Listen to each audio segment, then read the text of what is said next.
So I want to introduce you to our guest speaker, our second guest speaker this semester, Prince. He is the founder and president of Goldwater Ventures, a full-service cultural sustainability firm dedicated to traditional lifeways and cultural communities worldwide, and he'll tell you more about that. But before he was a founder, he and I struggled through communications law together in Georgetown law. And before that, he's enjoyed a career, 12 years as a career technology and telecommunications law expert, an officer in the U.S. Navy, policy advisor in the U.S. Senate. So he holds a degree from Georgetown Law and an undergrad from the illustrious Morehouse College. So please give our guest speaker a round of applause.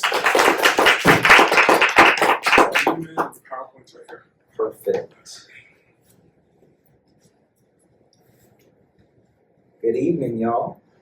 Good evening. Wake up. Y'all are more used to this than I am. Owen, thank you so much.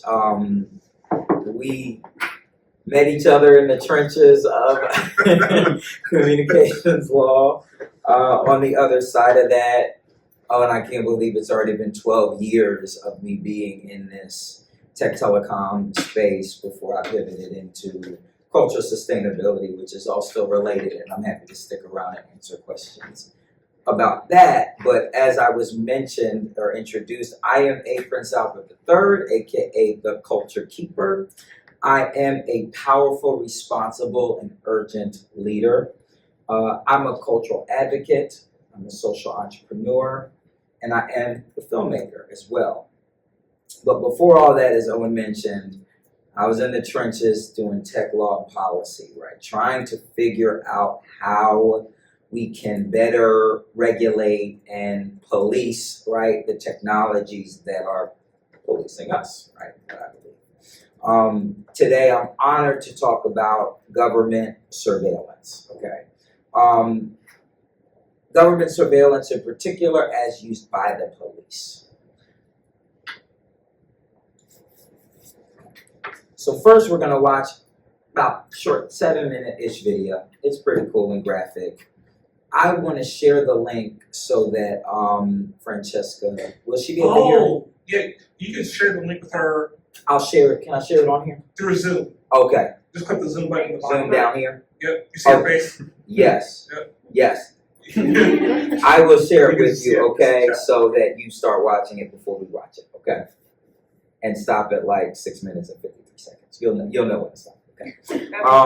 And then we'll talk about really the tranches of readings in order, okay? I want you guys to pay. We'll spend an inordinate amount of time on the first one and the last one, right? Part 1 and part 3. But really part 1 is going to take us all the way through, okay?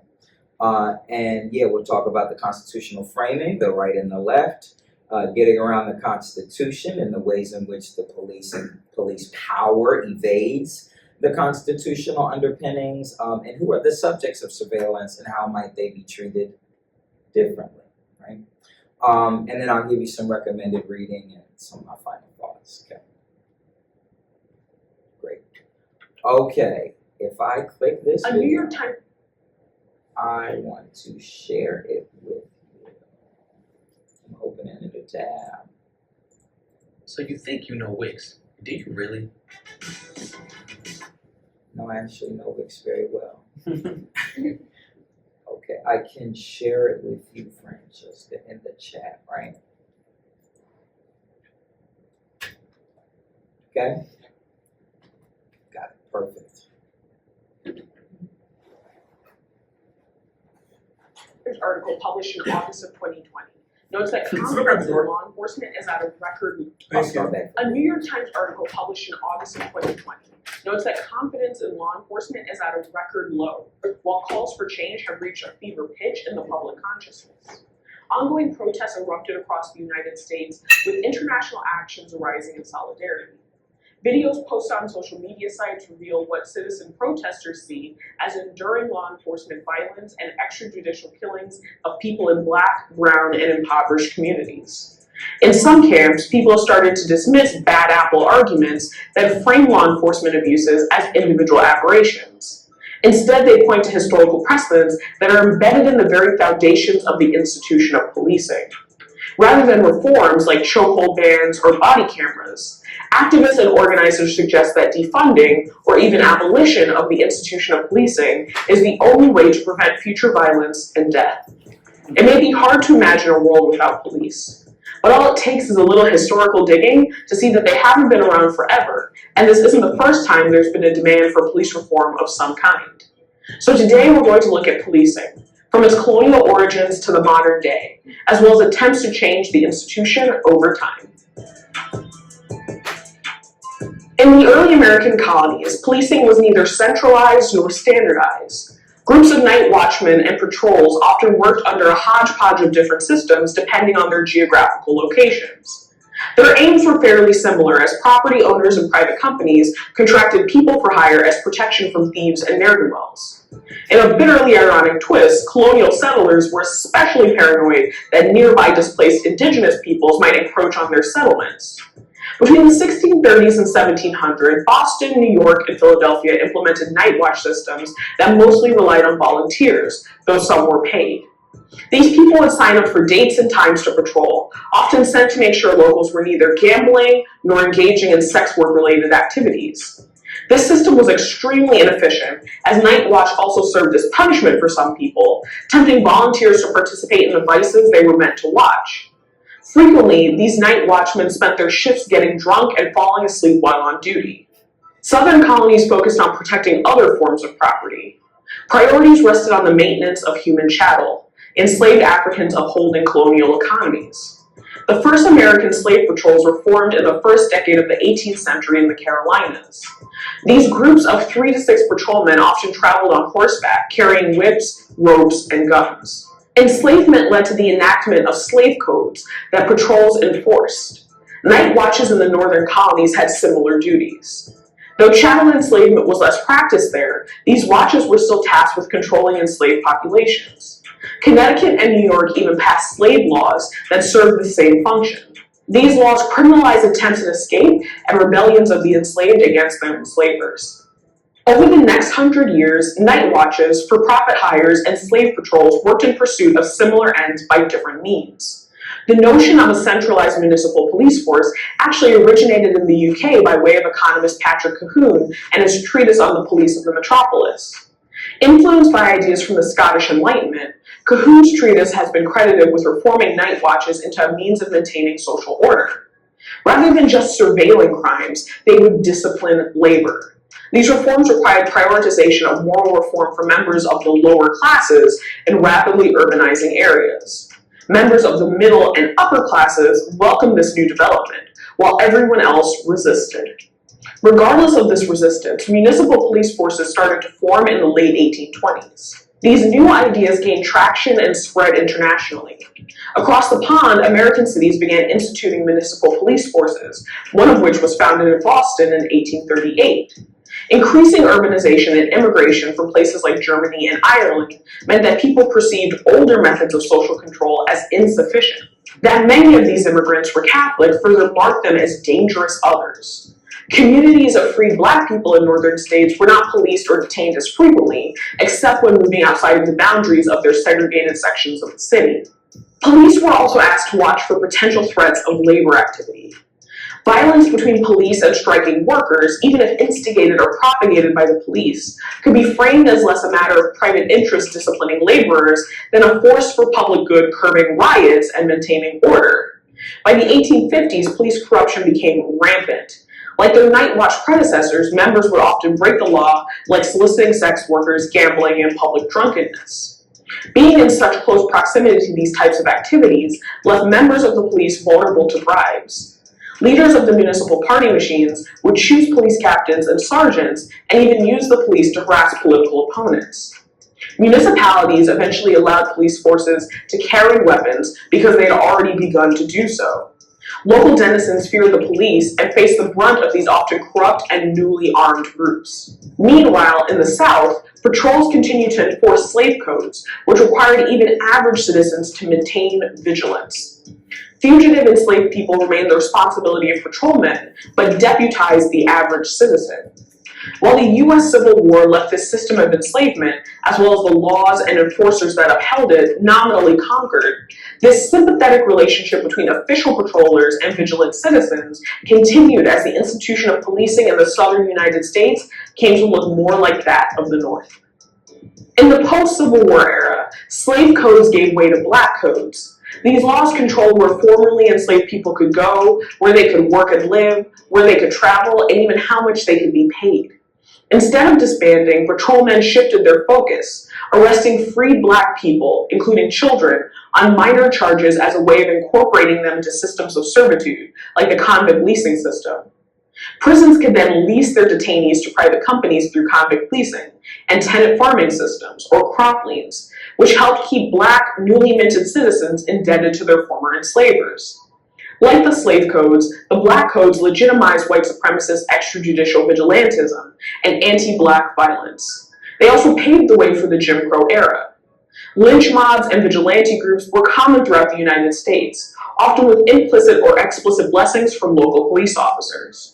To learn more about this history, you can watch our videos on why do we have private prisons and the racist origins of US law.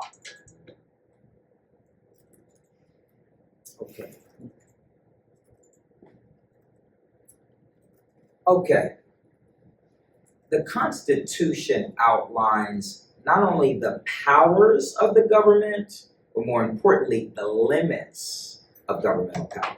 Okay? So each of the amendments to the Constitution, essentially, the Constitution text, the preamble, outlines the power, right? And each of the amendments limits the power. So we read a lot of stuff, and there were some cases that came up on background for this section that really were mentioned in either of the two pieces, right, or were explicitly implicated by them. But have any of you read the text of the Fourth Amendment before? Raise your hand if you've ever read the text of the Fourth Amendment. Okay. The Fourth Amendment states that the right of people to be secure in their persons, houses, papers, and effects against unreasonable searches and seizures shall not be violated, and no warrants shall be issued but upon probable cause, supported by oath or affirmation, and particularly describing the place to be searched and the persons or things to be seized. Right? So there are a number of very operative words in this very robust word salad, right? That each have meaning. And so how we understand it in Fourth Amendment case law, each case is asking a particular question about a word or a phrase or how the phrases work together or how they should be interpreted, right? And so there are a few cases that I really want to mention here. I'm going to blow by the background cases, but get to the meat, okay? But it'll give you more context. Okay, so Katz versus United States. Imagine it. It's 1967. It is legal to gamble in some places, but only in your state. So interstate gambling is illegal. Okay, so I can't be in Missouri and gamble in a game in Tennessee. So Charles Katz was convicted of interstate gambling after the FBI recorded his phone conversations back in 1967 by attaching a recording device to a public phone booth. Okay, what's the problem here? Just before you read the rest of it, what's the problem? There's a public element and a private element. What's the public element? The public phone he's using. Yeah, it's a public phone, right? But it's public, but how could it be private? Y'all remember a phone booth? How many people was in a phone booth? How many people have used a phone booth? It's a private conversation. It's a private conversation. What does a phone booth look like? It's a square. Yeah. Wait, go back. Who's been in the phone? Who's been in a phone booth? Where? London. Yeah. Oh, okay. Yeah, but None in America. Yeah. No, there's none in America. Yeah, no, but that's ages ass. Yeah, we're at the end of the phone booth. But, okay, and what does it look like? It's a big, rectangle that you can walk into and have some sort of sense of privacy. How close do I have to be to hear what's inside the phone booth? You have to be pretty like up there. Yeah, because it's usually glass. The block off any sound. Okay. So that's the private element. So it's public. Mm. What were you gonna say? I was gonna say when you said it's a private box, it's private, but we give it the reasonable sense of privacy because of that. Like it's reasonably private, and we're going off that assumption.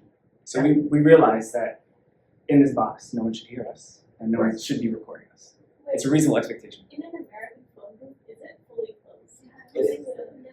Not all of Is them. it? You think of like New I've York. seen some around in the US and they're like open on one side. Where? I don't think that's a phone. It's like, I saw one in a national park in California. Yeah. Sometimes they're up against the wall. Yeah, they're a public. Yeah, payphone. Yeah. Yeah, I think that's the difference. That's there is a difference. Yeah, Payphone and phone booth. payphone and a phone booth. Right. And Next year when we do this, we'll have to put a photo. we have to put a photo so we can all reach a consensus. I'm not really getting into details. I'm like, Lord. I love it. But okay, we see the question here, right? There's a private element of privacy, right? And a phone conversation that is reasonable, a reasonable expectation of privacy in a closed environment, even though it's on a public phone. But it's a public phone in public, right? So this was litigated, right? He was found guilty of gambling, right? Trial court found him guilty. Appeals court found him guilty. It goes all the way up to the Supreme Court. And the Supreme Court says exactly what you said. You probably read ahead. That there is a reasonable expectation of privacy when the physical surroundings look like it's supposed to be private, right? This person would have had a conversation on their mother's cell phone if they wanted their mother to know what they were saying, right? But they didn't. They went to a closed environment, right, on a private phone and had a private conversation. Many, many decades later, in 2018, Carpenter versus United States. Okay, here's the scene. Timothy Carpenter was convicted of a series of armed robberies before the police obtained his cell phone location data from his wireless carrier. He got them without, the police got the wireless data without a warrant. Now I want to pause here. What's the difference between Katz and Carpenter in terms of the technology? What did the police use with Katz? Well, with Katz, it was a recording device on a phone. So Okay. they could, I guess, maybe hear things that implicated him in gambling, but they didn't know where he was or where to find him. Yeah. Versus in Carpenter, with location data from wireless carrier, geolocated, essentially. So they didn't know what he said per se on the phone. They just knew where he was, assuming he's always with his phone. Which a lot of people were in 2018. They were always with their phone. Speak for yourself. I had my watch, that was it. Okay, no, you're absolutely right. Now, Carpenter argued that the geolocation evidence violated his Fourth Amendment rights. What's at issue in this case that we're getting at about the importance of a cell phone? It belongs to one person, whereas like the public phone, like they can record other people's conversations, not just like the target of the Great point. What about in the text of the Fourth Amendment when it says person, papers, or fax? What is a phone? possibly an effect. Fact. Or Oh, sorry. No, it's none of those things, but I think there's something in the decision where they're like, it kind of should be considered as indispensable for being part of modern life.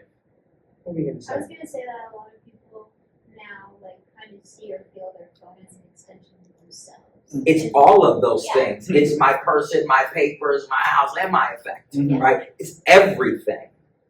People even unlock their door to their house with their phones, right? Literally, my phone is literally my house, right? I can see everything in my house on my phone, okay? So, that's what's at issue here, and the court held that individuals do have a reason, reasonable expectation of privacy in their cell phone because of how quintessential cell phones have become.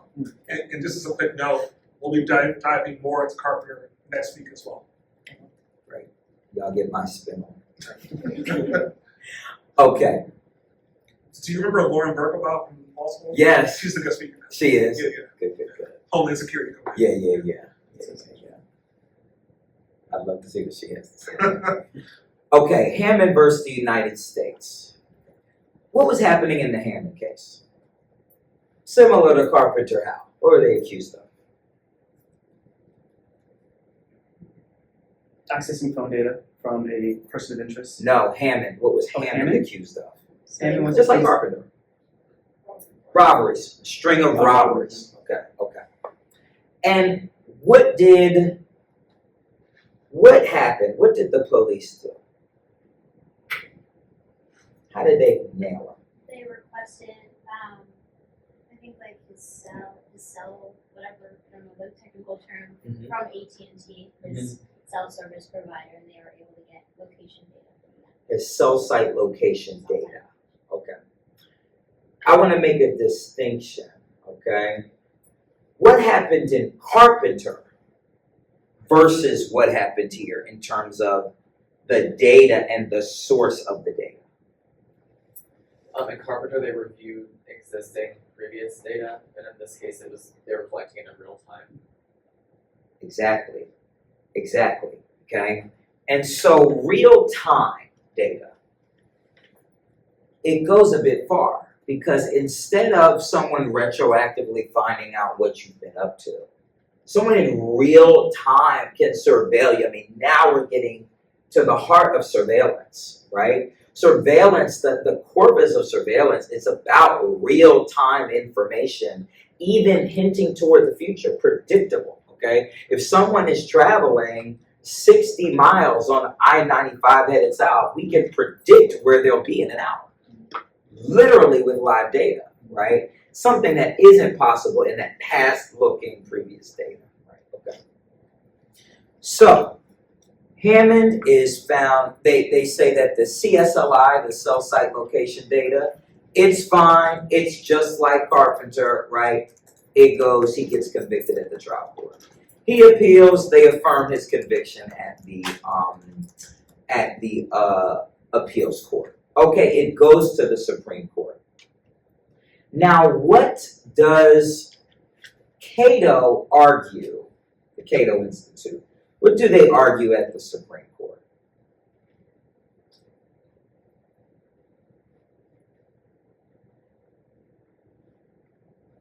They're saying that, like, by basically saying it's the same as what happened in the previous case, that without implementing constitutional guardrails, then law enforcement can just request that data from anyone and locate any individual at any time. Essentially, like what I was thinking in my mind, it's the same as if they were following you around on the street. And that is, essentially they were saying that would be a huge overstep of power and lead to a lot of bad things.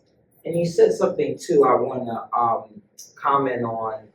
It's not the same. It might even be worse than Carpenter, right? Tell me about that. Tell me about your critique from before.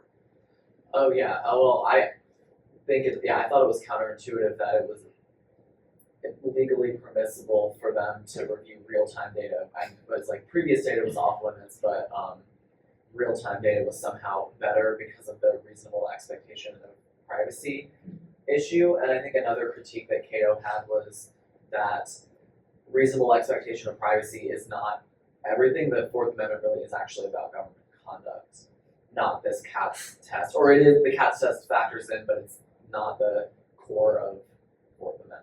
Right, so going back to the text, we call textualism of the Fourth Amendment.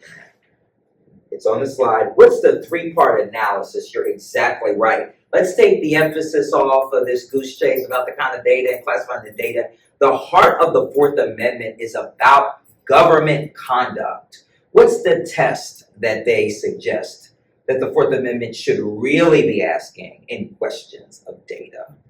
Data is the distraction, right? The conduct is the core of the amendment. What's the test? It's on the slide. Somebody tell me what's on the slide. We want to know if it counts as a search. Okay. I guess the other parts of it, but I remember a lot of emphasis on like whether or not that counts as like a search. Okay. Do you remember anything? The fluff of what is a search, what isn't a search? Like the ability to gain kind of more like sensitive data. That's it. Yeah, close. And what's the second part of the test? Was it a person's house papers or effects? If it's implicated at all, Mhm. right? Or if what they're searching or probing is or are those things. Mhm. Okay. And what's the last one?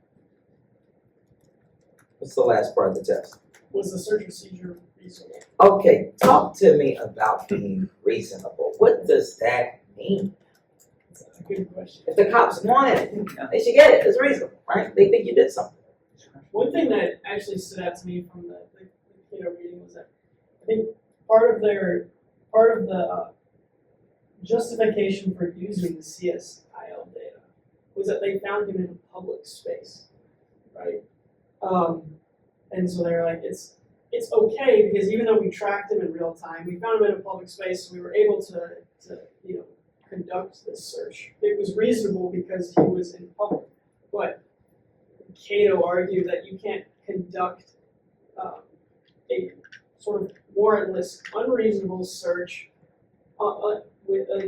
think, okay, maybe he's in a public space or maybe he's in a private space. If he's in a public space, then we'll go find him, but if he's not, we'll leave him alone. The Cato was sort of arguing that you can't retroactively say, well, we didn't go get him because he was in a private space. Right. Why? Because it isn't about just capturing the person. What is it about? What are the other three nouns? Papers, houses, or effects. It's not just about capturing my person. An arrest and an search of my person is under the Fourth Amendment, because the Fourth Amendment mentions persons. But papers, houses, and effects, right? Okay. So we see that the core issue of the Fourth Amendment, right, its original intent was to prevent against excessive police surveillance. And, it talks about that we must return to the Fourth Amendment's plain text, right, introducing you guys to the sense of what we call textualism in the law, right, of what the text actually means. I will burst that imaginary bubble right near the end of the presentation, right? But for now, we'll hang on to the text. Okay, that's the lean to the right. Okay, the right was really talking about textualism. This other one, right, Ferguson's article, Surveillance and the Tyranny Test, is a lean to the left. Now, before we get into the tyranny test, I'll tell you something I remember a law professor painting for us at Georgetown Law. They were asking, why would the framers pass this amendment, right? Each of the first 10 amendments, right, that were initially passed the Constitution were written in blood, meaning that, remember, 13 colonies, they were subject to British rule. What was happening at the time was there were concerns about the tax money that was being sent over to Britain. Wasn't it all, and it wasn't enough, right? And so to make sure that the reason why the money wasn't flowing like it did last quarter, flowing like it did last year back to the kingdom, was to start stopping people, frisking people, searching their carriages, searching their homes, when they were there, when they weren't there. So the framers were intimately familiar with a government with too much power, with no warrant, no oath of affirmation, searching through their effects, finding out whether they were up to something. Funny thing about Fourth Amendment cases, in a very tongue-in-cheek way, the defendant's always guilty. Right? Okay, they always did it, but it's not about whether they did it or not. It's about government conduct. The same for the framers. Were the framers essentially plotting against the throne to start a new government and withheld tax money so they could afford guns and all kinds of cool horses and things so that they could fight against their oppressors? Yes, they were guilty of that, and today we have the United States of America, okay? But they wanted to create a country, ideally, that would not subject its citizens to that kind of tyranny. Okay? Tyranny. Ferguson's types of surveillance. Does somebody want to read this for me? Surveillance is being mainstreamed into everyday life. A little louder. Surveillance is being mainstreamed into everyday life. Consumer surveillance sounds with every swipe of the smartphone. Social media surveillance links us by every share, like a click. Public safety surveillance is changing how governments monitor protests and disorder. The digital clues of life are being mined, monetized, and monitored in unprecedented ways. Law enforcement has embraced this development, capturing these digital trails and capitalizing on the sites available. Inside. Perfect. Thank you. Okay. Now he talks about his 4 lenses. This article is pivotal, okay, to the rest of what we're going to talk about today. Okay, so if you haven't jotted these down or highlighted these, jot these down. We're going to go through each one, okay?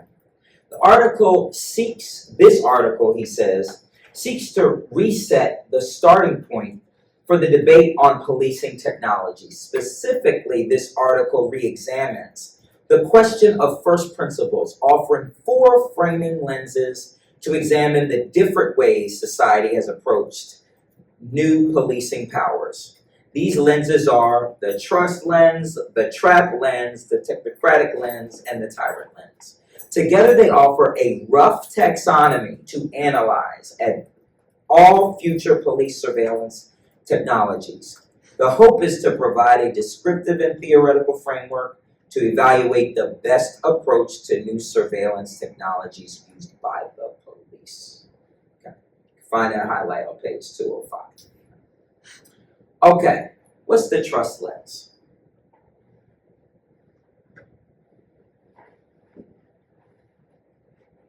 Gave you a clue. What's the trust lens? How do we view police surveillance?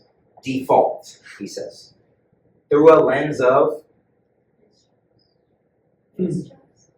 Oh, trust, yeah. Why? Why do we instinctively trust the police are going to do the right thing? Good question. Sorry. That's what I'm talking about. Yeah. Good question. But talk to me about that. There is a general belief that the police are good people. Many of them are good people, right? And that the police wouldn't do anything wrong. So we should just trust them. Right? If they say he's a bad guy, they got the evidence, put him in jail. Who cares about how? Somebody talk to me about the trust lens. And where does it come from? Especially think about the video we just watched. The trust lens. I don't know if I'm going to answer what you're getting at, but I think they've been endowed with a sense of legitimacy, and we're supposed to just kind of feed into it, but as of lately, in the past couple of decades, we're not. And that's why things like the protests in 2020 happened. People just kind of had enough. I'm going off this like legitimacy thing, like because it's supposed to be something that they're just legitimate. Like shut up, they've been here forever. This is what they're supposed to be good. I don't know how to describe that in a smart way. I'll help you out. Thank you. Is the word police in the Constitution? Is it in the Constitution? It's No, it's technically it's in a part about Congress, but don't worry about that. Is the word police in the Fourth Amendment? Say no. No, it's not in the Fourth Amendment that we read it. Oh yeah, not at all. But what word is in there? The what cannot search or seize your person, papers, house, or effects unless with the warrant, open affirmation, blah, blah, blah. The government. Mhm. So who are the police? Extensions of the government. The government. And we trust them. Why? Because they're the They're the government, okay? That's the trust lens, right? That the government is here to protect us. We have the social contract, right? We're supposed to be all getting along, doing the right thing. When someone doesn't, the police, the government checks them. That's the fable, right? That we're meant to believe. He talks about why the trust lens doesn't work. Why doesn't it work? Obvious reasons. Okay. You got it. Let's say it again. Essentially, trust is like proven, you know, and they've disproven that trust in recent years or as far back as I can remember. And when you ruin someone's trust, you erode it. It's hard to bring it back. Let's get into the PBS video. Okay. Was the police always a part of the government? No. What were the police doing? The origin of the police. What were they doing? They were policing black bodies, slaves particularly, making sure they didn't run away or bringing them back when they did. Property. The police were invented in a regime of controlling property. They juxtaposed the North, right? The North was about protecting physical property. In the South, it was about protecting chattel property. Okay, but then they kind of mixed it up and said, well, there were slave codes passed in the North too. Remember the ones in Connecticut, New York, right? That's for another class, another day. But we see the origin of the police is not necessarily the government, right? But over time, the police have been subsumed in the government. But those kinks of how they operate and the reasons that they're operating or the rationale or the ways that they operate, right, aren't all okay. And so this is why the trust lens doesn't work by default, right? Okay, what's the trap lens? Talk to me about the trap lens.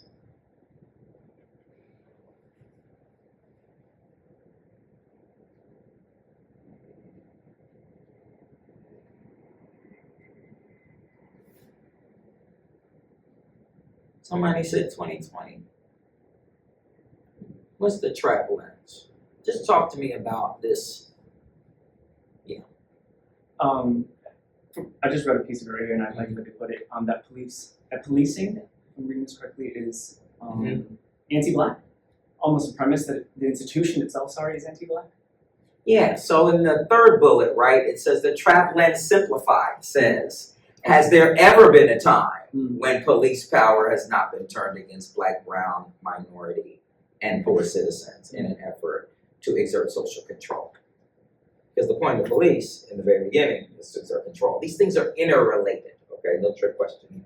Okay, but that the trap lens says ultimately its answer is an absolute lens. Let's go back for a minute.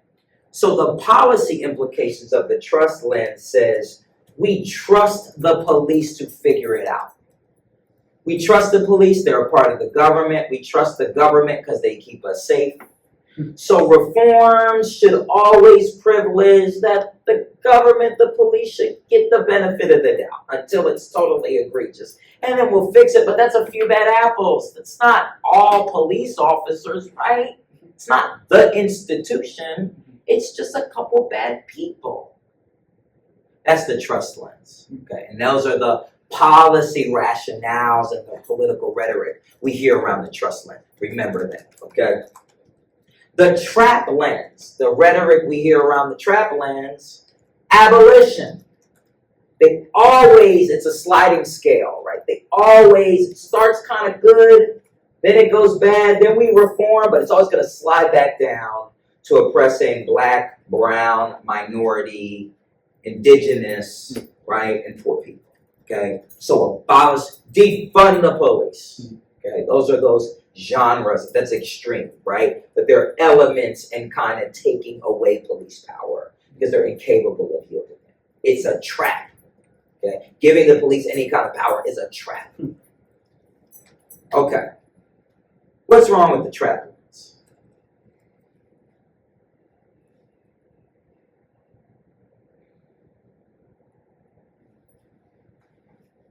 It's seductive because it feels so activist. It feels so cool. Right? So progressive. But what's wrong with the trap lens? Is it not practical? No, it's not. Why not? I don't want to say this out loud and under recording, but we do. I don't say we need the police, but an institution that polices people would be nice if something were to happen. I would like someone to call, and I could trust them to figure out the situation or de-escalate it. In particular to particular pieces of technology, that's a real sentiment, right? New technologies. Why is it, like what's wrong with the travel lens? Why won't it work with the police acquiring new technologies? Especially as we talk about clarifying or updating Fourth Amendment law.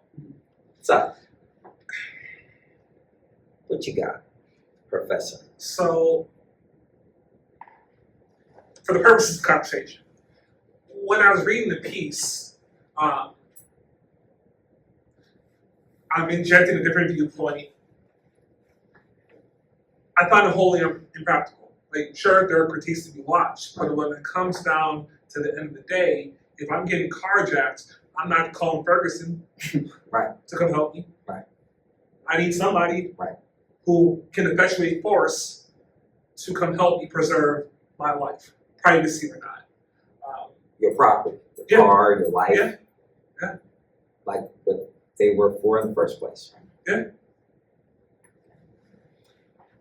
Also, what else is wrong? It's impractical. Let's get there. Well, I guess like going off of that, new technologies could theoretically help the police do that and protect people faster, better, prevent things from happening. It could debias the police to this extra lens. Maybe, perhaps, right? But yeah, trying, that's we're the trying. idea. Yeah. Got it. Yeah, this is the idea, is that complete bans on new technologies, I would even say, to add to the discussion. Then we never get to ask the questions about the law. That's the good stuff, right? We want to know whether cell site data in real time versus cell site data in this other way are legitimate or not. Okay, and we can only do that, right, if we're able to study it, right, and able to prohibit or limit or regulate uses of technology, evaluate uses of technology, and pass laws and policies to say certain uses are okay and certain uses and intents are not okay.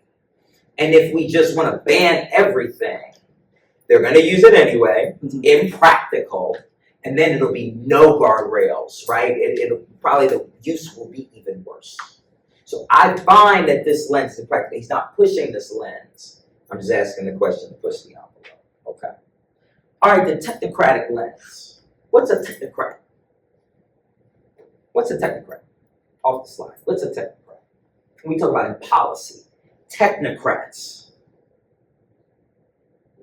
No, technocracy is like the idea of like governing.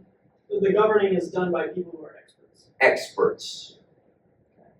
So what would be experts, not just technologists, right? It's the Latin root for expert, really, not just technology. Okay. Experts running everything. So you got the PhD, 30-year expert, wrote 20,000 papers on X, governing X, right? Then their counterpart governing Y. What's wrong with technocrats running everything? What's wrong with that? Doesn't it fall right back into the same historical patterns of you have the elites running everything and everything is in favor of the elites, the people who have the most property, the people who have the most money, people who systematically been allowed into like higher education. I can see it just going right back to what policing originally was. Did I accidentally send my notes? That's it. Exactly, right?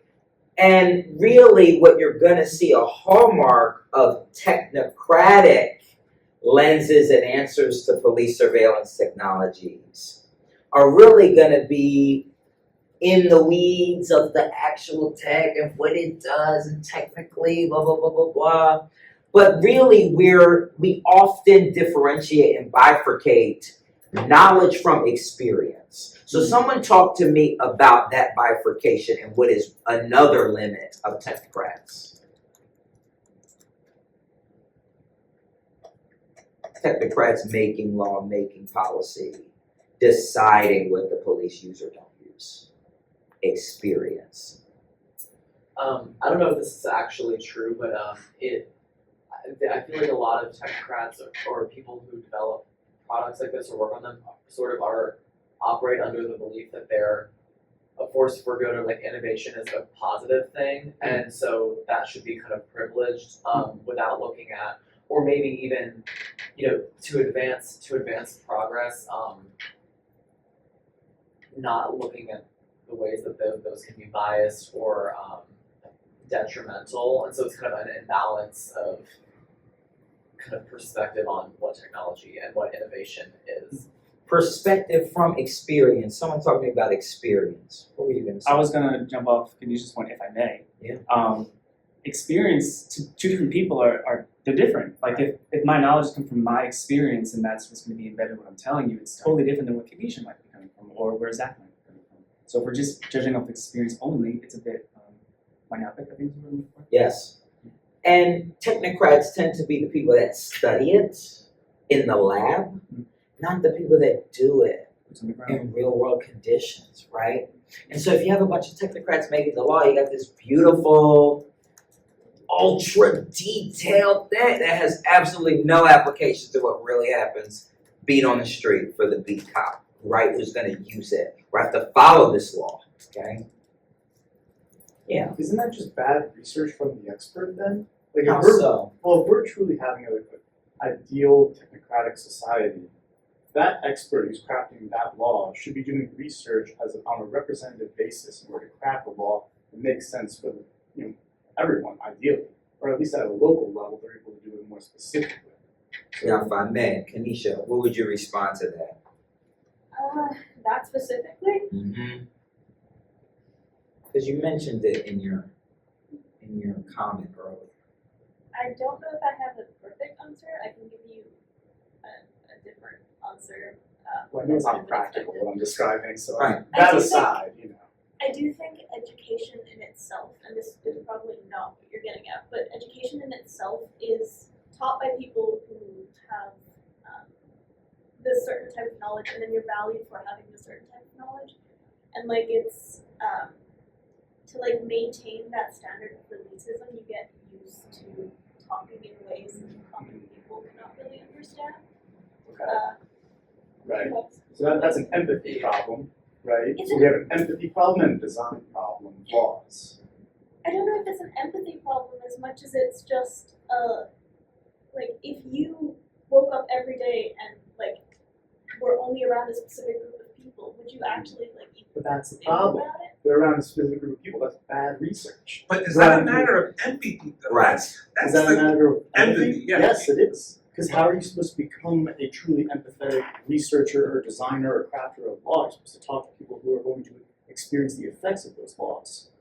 That's a matter of empathy. Can you even talk to those people? There's an assumption in there, though. What you got? That you can. I mean, There's an assumption of goodwill, right? yeah. That I That's want one to thing it's not design practical. Yeah, I'm something saying this isn't that practical. works great for everyone. I'm saying it's not practical. Okay. I acknowledge that. Mhm.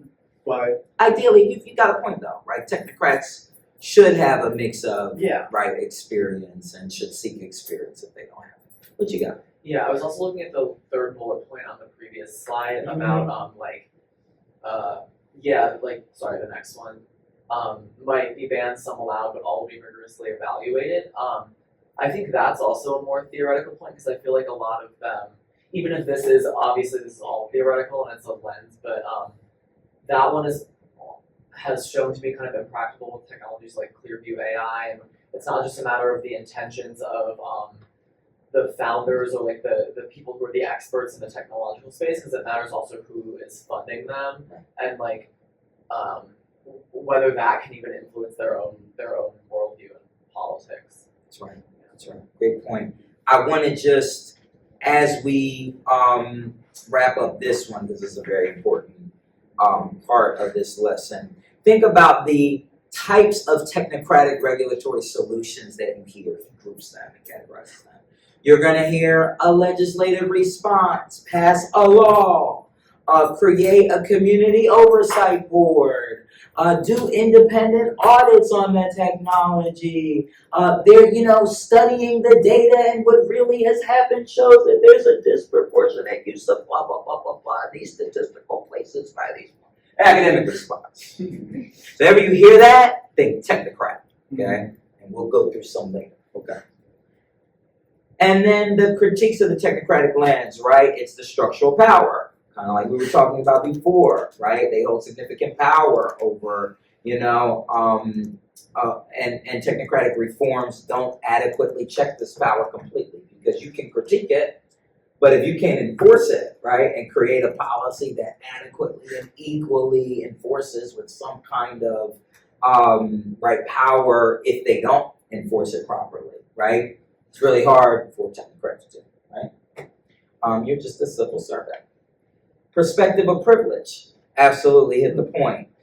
Democratic legitimacy issues, right? The assumption is that democratic processes ensure fair regulation, right? Is flawed. And many marginalized communities lack true representation in the political conversation in the first place. So technocrats are experts talking to themselves that often don't look like the people that are the most impacted, right? And don't have those experiences nor care to seek them, right? Or seek them in a nominal way and say, well, I know this hurts people of color, but but you don't have enough meat of experience and range of experience to turn that into a policy and a law and an advocacy strategy, right? And then finally, capacity and enforcement, right? Technocratic reforms are very complex, very, detailed, and the large governmental apparatus doesn't, it's so complex that one change can't fix it, isn't easily enforceable. Or that law enforcement agencies are so small, right, that they just can't do all these laws and changes at one time and train everybody and take people off the force and all this stuff. Okay. What word keeps appearing in this text? It's a word that begins with a P. Power. Power. I'm telling you, got my notes. I don't even have my notes. Okay. What's the tyrant lens? Could I ask a question about technocratic Yeah. purpose? Mm-hmm. Do you think, and I'm very aware that we're on camera, do you think that the U.S. is currently operating more at the technocratic level than like any of these others? You're reading my notes because I'm asking you this at the end of the class. Right? But we're going to read a lot of the readings that you read, right? I'm going to ask where these four lenses appear in the reading. Okay. But you'll have your answer. I'll stop reading your notes. Yeah, please. Okay, the tyrant lens. Think about the story that I told you about the framers. What's the tyrant lens?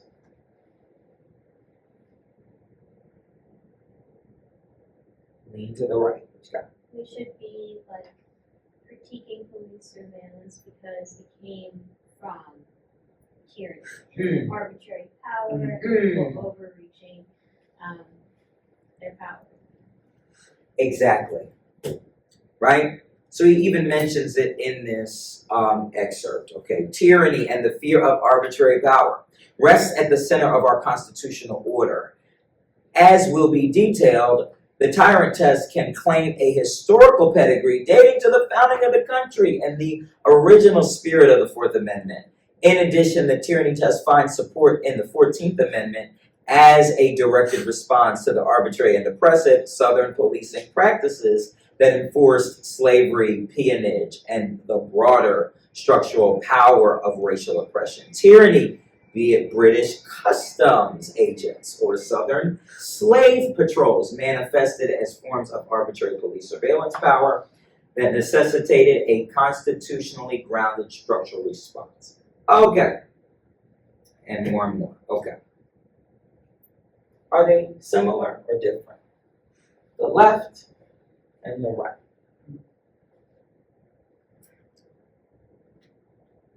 How are they similar? Left-leaning critiques and right-leaning critiques of the application, the meaning and application of the Fourth Amendment. Limiting government power, that's what the text says. The police can't, or the government can't do this unless da da da da da. That's what the text says. And then what is the left saying?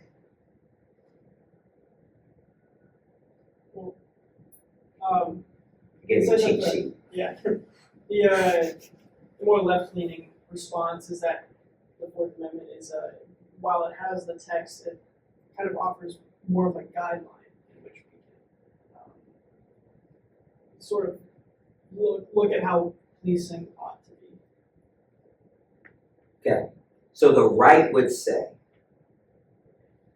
you're doing more than the text says. Scale back and just do what it says. We're not policing the police. We just want the police to be the little old police. What is the left saying? We gotta police the police. Right? But where do they agree? They do agree.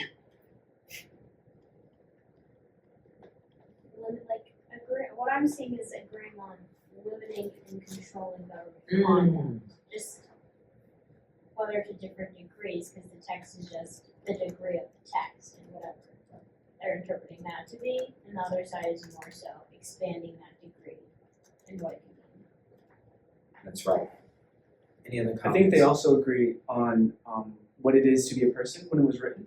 And I think that bleeds into today, because what a person back then was a white man, white woman, not even women, I think, but definitely white men, and black people in slavery. Slaves are definitely property. So I think they agree on the fact that what people were back then, and I think that leads into today, which how some of these laws disproportionately affect black people, or black Americans, as the text said. So I think the word person, is it persons or person in the actual text? Persons. Persons? Well, I think they agree on what persons were back then, and I think they silently agree on persons now. With that, we'll move on. Okay. We explored what the. Can you go back to the slide? Yeah. Out of curiosity, which critique do people find more persuasive? Which critique? I find the Or let me ask you a different way. After you read this, were you leaning to the left or were you leaning to the right, and then why?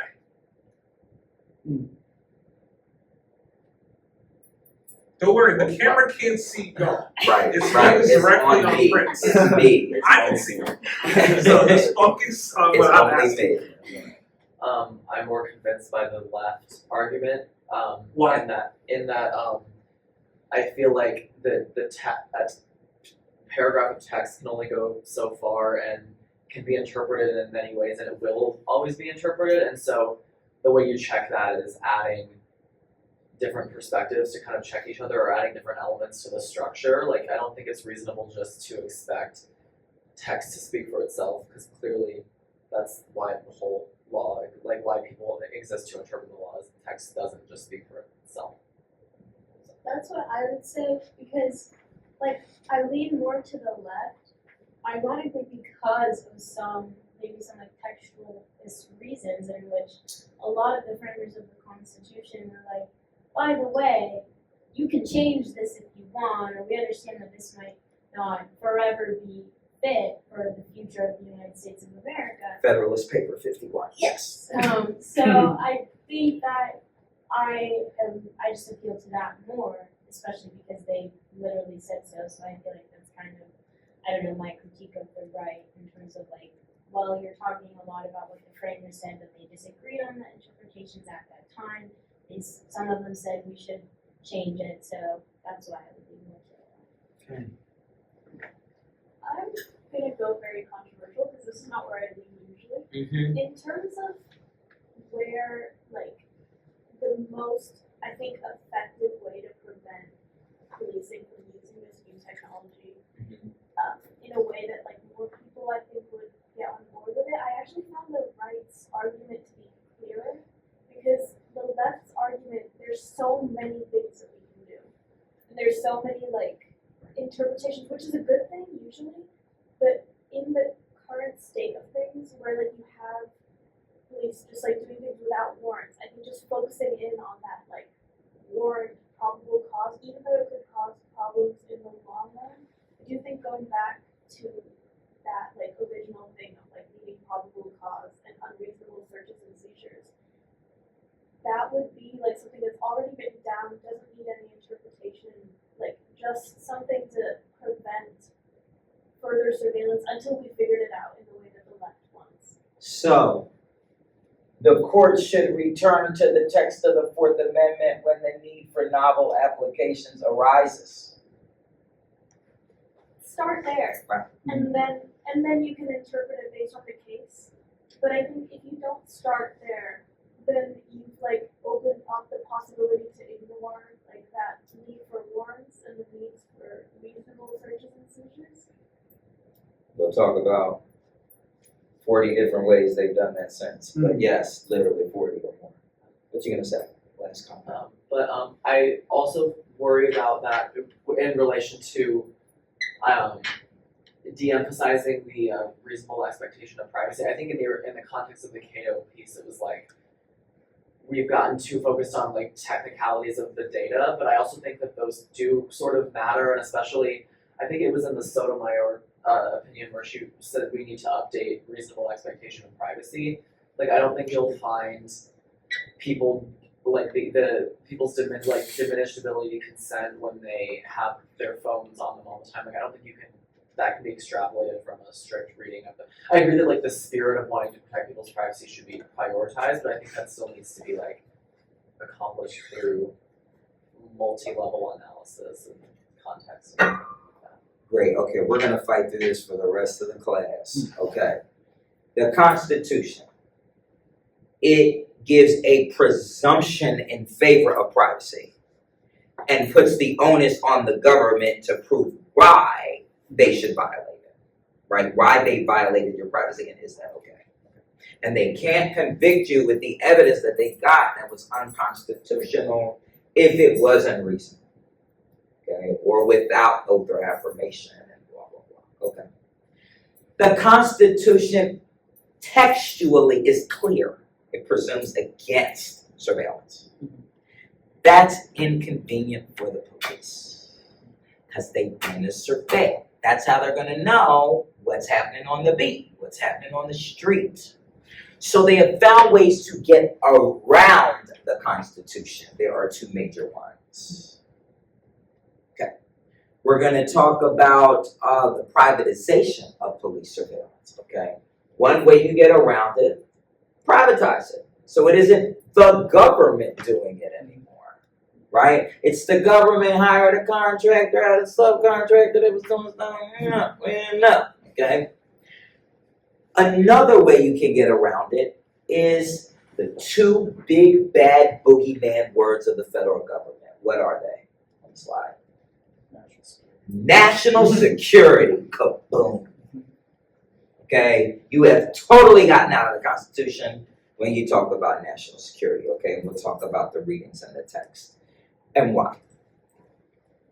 Okay, talk to me about, we gotta do this tight, quick. Text undue influence. What is Joe talking about when we're saying the privatization of technologies? What are some things that she mentions as being this phenomenon?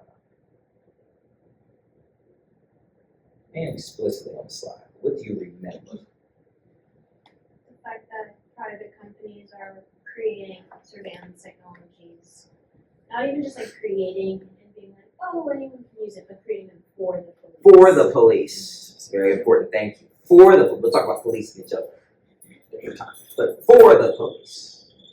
And what? How did the police get it?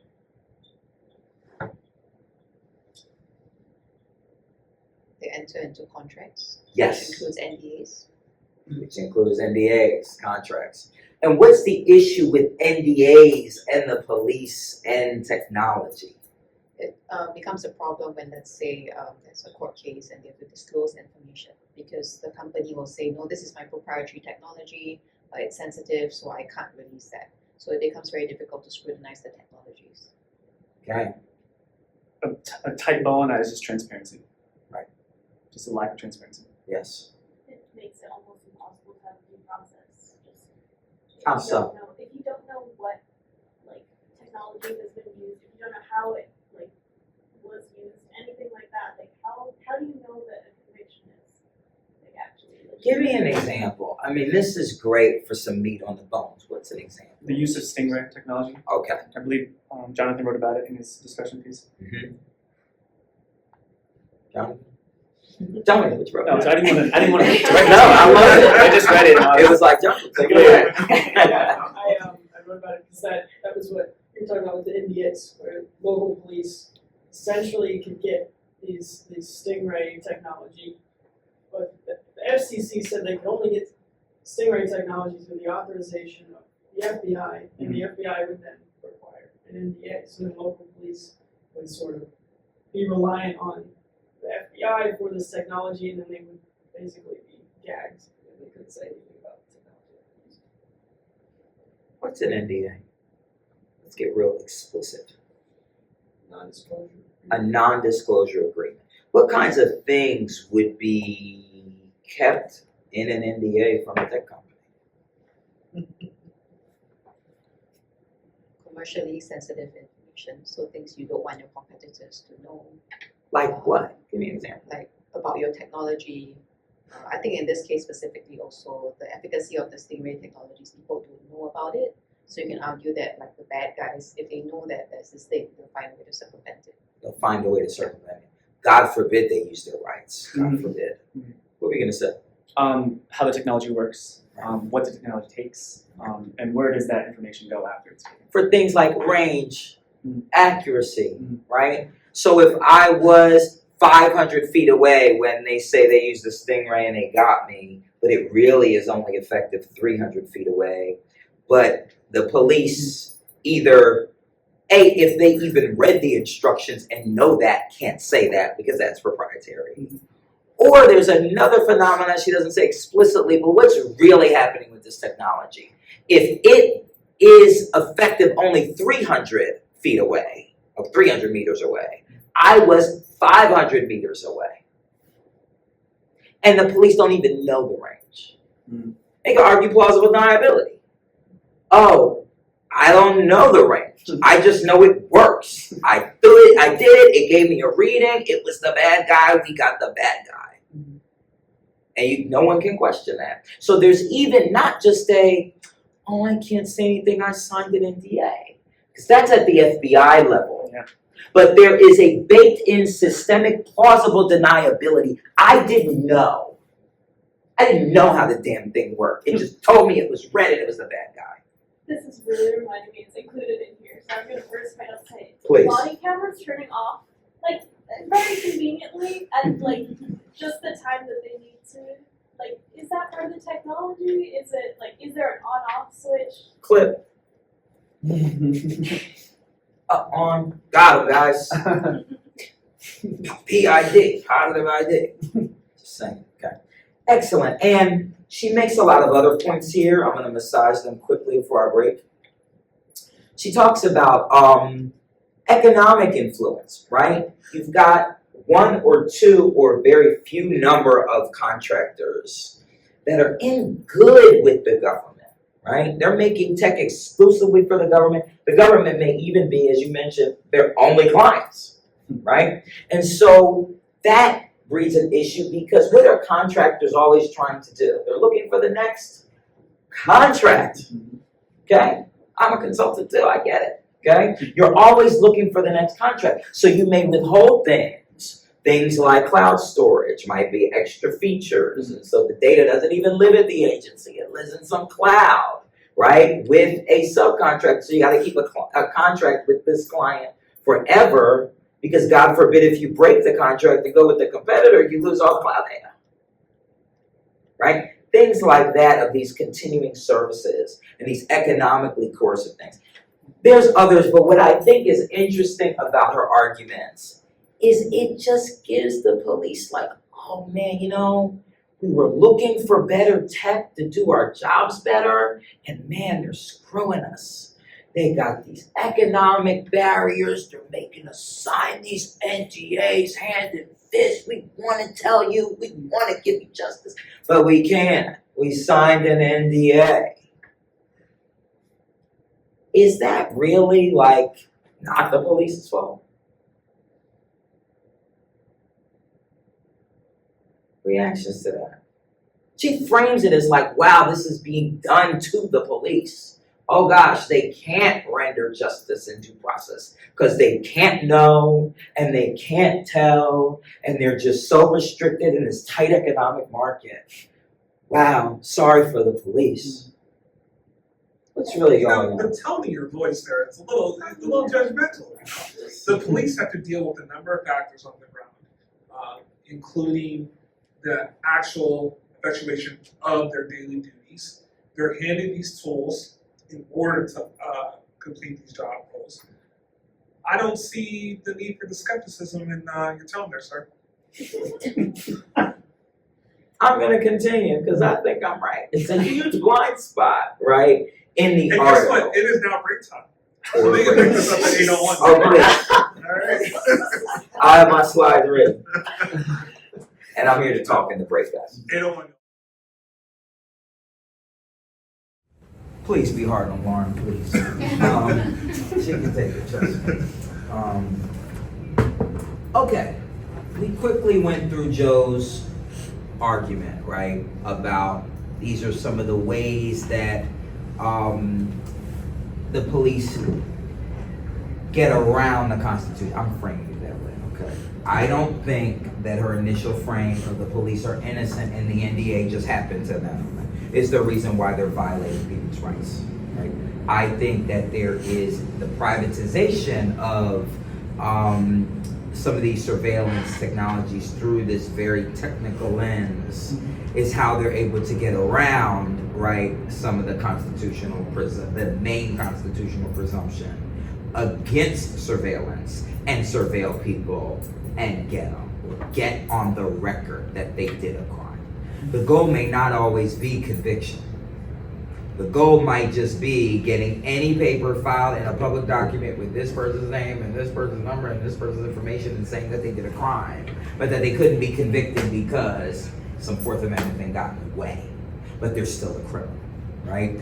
Some of those things may be at play, and that still achieves the objective of the police, to find the bad guys, right, and bring them to justice, okay? Okay. But what is the other way that we mentioned around constitutional limitations? That's a very pedestrian, ground level way to do it, right? The technical fight of, the NDA, this contract. What's a bigger way to do it? You can just buy data, Okay. like pretty easily. Okay. Like what first came to mind was health data. Okay. You have all of these companies that are collecting data on various purchases of health-related products.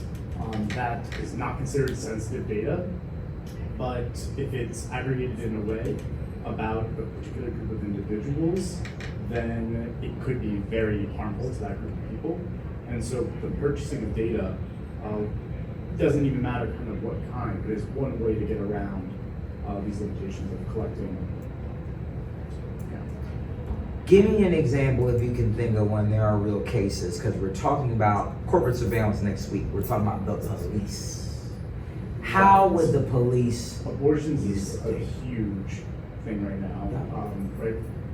Overturning Roe v. Wade means that Google has a ton of information about who visits abortion clinics that could be requested from police. It could be purchased potentially through not only Google but other providers who are also collecting similar sorts of that data, and people can be prosecuted because of it.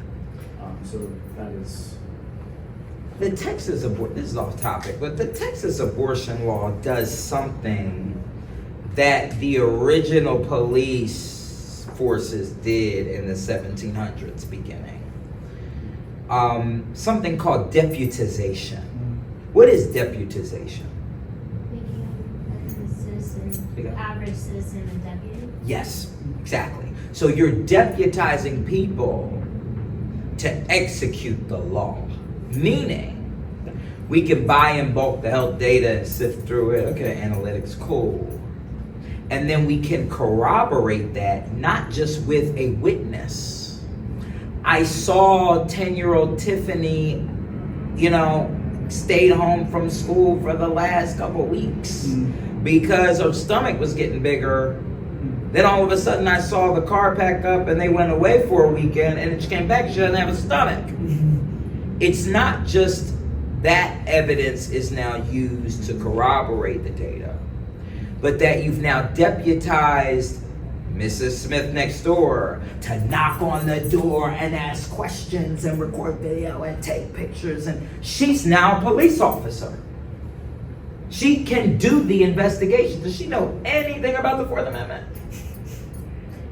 No. Okay? So this Fourth Amendment thing about who is the government, who isn't the government, remember the word police, it appears as a verb, right, in the text of the Constitution. But it doesn't appear in the Fourth Amendment. We've we deputized the police, right, as being a part of the government. But now the police are deputizing other people, right, to be a part of the government. And what does that mean? Right? There's a theme here about administrability of laws and rules, right? And, right, if people don't know the proper limits of like what the law says you can and cannot do, they'll just do anything in the name of vigilante justice. It's a very dangerous place to live in. We're back in 1750, right? Okay. But another way, what are the big two words? National security. Trust me. When you say national security, you can do anything you want. Like the Patriot Act. Somebody tell me about the Patriot Act.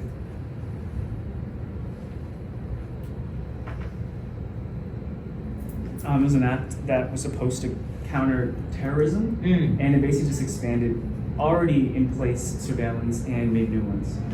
Paint the picture. It's 2001. Talk to me. The context, right? The legislative context is everything here. Because this doesn't make sense. On paper, you're like, this is unconstitutional. But if you were, as we were around at that time, I don't know if all y'all was around, but we were around at that time, there was humongous consensus. We were like, oh my God, I'd rather be alive than have rights. Who gives a damn about a Fourth Amendment? We're searching those people. People were deputizing themselves to kick people off airplanes and report people and burn us. And it was a crazy time in the early 2000s. What was happening in the early 2000s? What happened in 2001? 9/11.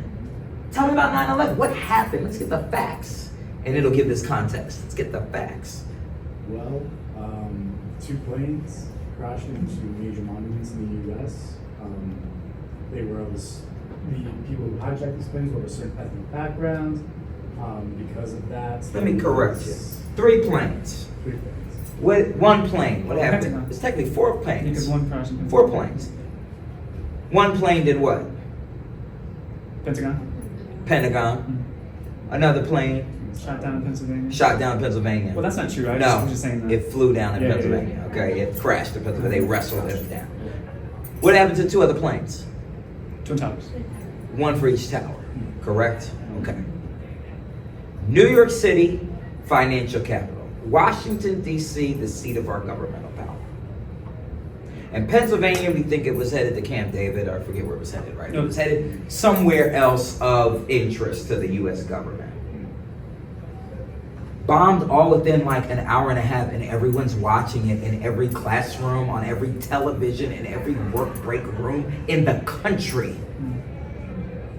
300 million people and more outside the country are watching the symbols of our democracy get hit with airplanes and fall down. Oh my God, take my rights, who gives a damn, okay? So then what happened when we said take my rights?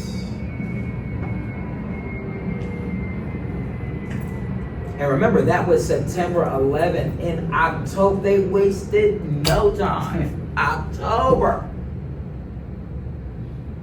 And it was one of the laws that probably got the most support in U.S. history, I'll tell you. That kind of bipartisan support, we haven't seen it since. Tell me, what's the technicalities of the law? Read a bullet. Take a bullet, anybody. No pun intended. Read one of them for me.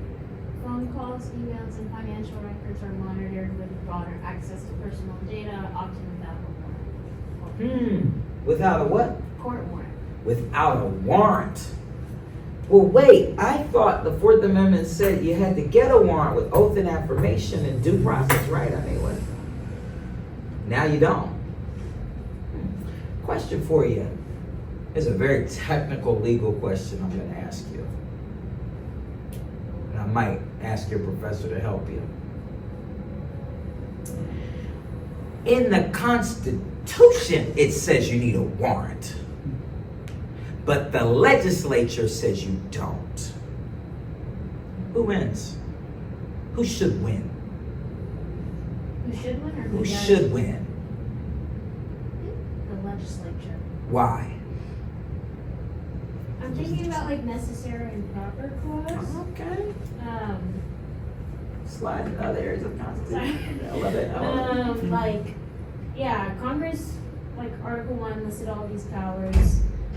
Other stuff was about powers not listed to the people in the states, but I think Congress at the time the Constitution was seen as like the most powerful legislative body, governing body. So Congress. yeah, Congress, sorry, yeah. Okay. Interesting. What do you think, Professor? The Constitution said you need a warrant.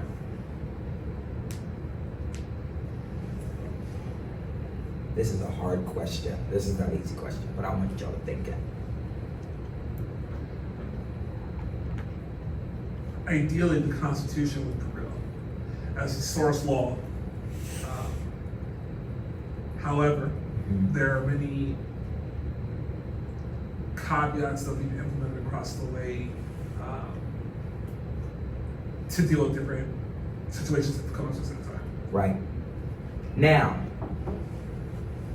if we're trying to surveil, who are we surveilling?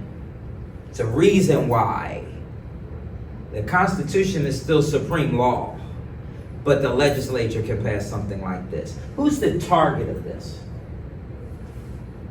People suspected of terrorism related activities, immigrants. Why? Because, I mean, in terms of the 9/11 context, the people who hijacked the planes weren't U.S. born citizens, they weren't from the U.S., I'm pretty sure. So, looking for the same type of people. Got it. Can I ask you a question? You said in the 9/11 context. Are we out of the 9/11 context today? Yeah. No, I just meant like. No, that's a genuine question. No, it is a great question. I don't really think so. I mean, Anybody can answer it. Not anybody can answer it. I think it shifts depending on who's the other at the time. I think during COVID, the other was anyone of Asian descent. I think, what's the word for that? This was Islamophobia. Xenophobia was the big Xenophobia, right. buzzword then. I think it just shifts depending on who the other is at the time. So you could say 9/11 as like a start, but not even a start, just one point in time. And again, what's the justification? The two big words? national security. National security. What's stellar wind? Now, this wasn't explicitly in your reading, okay? But I want you to begin reading text that when you see something mentioned, like oftentimes we assign, I'll give you some teacher's view, oftentimes we assign a text that might talk about other antecedent programs or context or things. It's to put them in conversation so you get the latest critique of the conversation. But if you see something mentioned you don't know anything about that's core to the argument, look that thing up, at least know what it is and what it does and how it is contributing to the current reading. Without that, you do not know. You have to have the full view of what is being said. What is stellar wind? I think of stellar wind and I think of one name. Who was the person? Oh, Edward Snowden? Edward Snowden. And what about him? He was a whistleblower who kind of told the world what the NSA was actually doing. What agency? Okay, The NSA, yeah. What the NSA was actually doing in terms of the data it was collecting under the reasoning of national security, but he was saying actually this is too much data. We're collecting way too much, and this is, if I had to put his argument in frame, this is not good. It's bad. Anybody in here a veteran? I am. Okay. So the rationale was, okay, this is very interesting at the time. Retroactively, right? We now know this from the leaks and the stuff. The logic was, okay, everybody's got a cell phone now. Everybody's sending emails. It's so much data. It's pretty much still anonymous. Like, even if I don't know who the person is, right? I don't have, a name and an address on every text message, but we should be able to look through text messages and find out, right? If people are talking about bombs and things like en masse. And so it's so disaggregated and it's so much data that it's virtually anonymous. And so really there's no Fourth Amendment violation because we're not targeting anyone, we're just looking for stuff. Does that violate the Fourth Amendment? So you shaking your head yes, right? Yeah, I mean, I definitely like the unknowing collection and storing. It definitely is searching and seizing. Also, it's definitely valid Fourth Amendment. You mentioned that they're collecting it. It's so big, so massive, so meta that you can't really pinpoint it to one person. Then what's the purpose? The purpose is to, if something were to be said, you have to be able to pinpoint it to a person. If that ability is there, it's a violation. Got it. Stellar Wind was a program, post 9/11, right? Highly classified that was said to prevent further terrorist attacks, code word national security. It initially targeted international communications. That's how they sold it to the senators. But what were they really doing?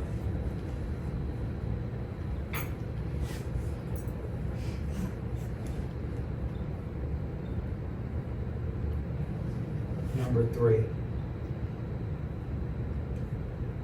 Watching Everybody. So there's this understanding that if you're a U.S. citizen, you get the Fourth Amendment, you get privacy. Got it. Okay, the government can't send you. Unless you're doing something bad and there's a way to get you. Okay, got it. Fourth Amendment, whatever. But if you're an international criminal, we can get you. But then it blends. Criminals don't stay in criminal land. They travel to the U.S. in and out. And when they come in and they go out, the gaze doesn't come off of them, does it? And then we're slipping into the Fourth Amendment. Okay. And we know the justification of this program? National security. Okay. So what does Bradford Franklin say about national security? By the way, I know all the authors and they're really good people. We're going to critique these hard, but they're good people. Okay. What does she say about the national security justifications?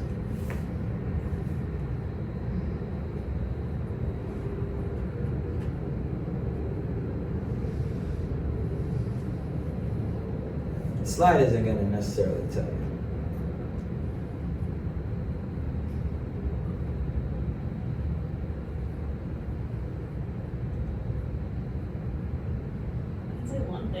Yes, exactly, but that the national security justification is usually made out to be temporary, and now it's become permanent, and it needs like comprehensive review. What kind of review? Last part of the slide. Wink, wink. So, can I read out that exact point? So, that idea of a bipartisan congressional commission on the 9/11 Commission to review U.S. intelligence surveillance programs and create meaningful limits and civil liberties safeguards while depoliticizing surveillance reform. Depoliticizing surveillance reform. Okay. Let me see something. Franklin's solution falls under which of Ferguson's 4 lenses?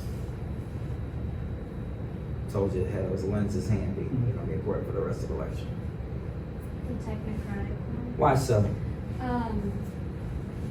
Franklin says that there should be people from diverse backgrounds talking about it, but also people from a range of expertise on surveillance issues and national security, but also experts on privacy and civil liberties, so they can come together and, I guess, balance the priorities.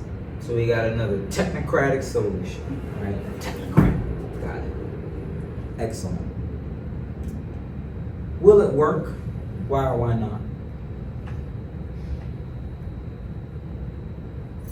I had in my notes her kind of actually was wanting a commission, a surveillance commission, and I did not understand how that would work because a commission is usually like a snapshot of a point in time or like a specific instance, and this is something that's ongoing, so I didn't understand if it was like, did she mean more like a committee that would continuously evaluate this, or do we just want to look at where we are right now and evaluate that?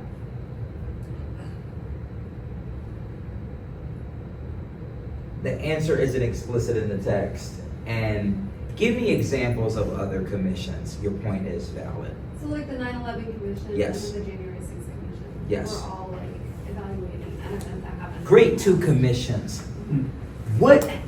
How would the first one go and how did the last one go? I mean, they're all chaotic. But the 9/11 commission though, It took like 10 years. it took a really long time to get a snapshot of time. Yeah. But it really went pretty well. No one disagreed about what happened.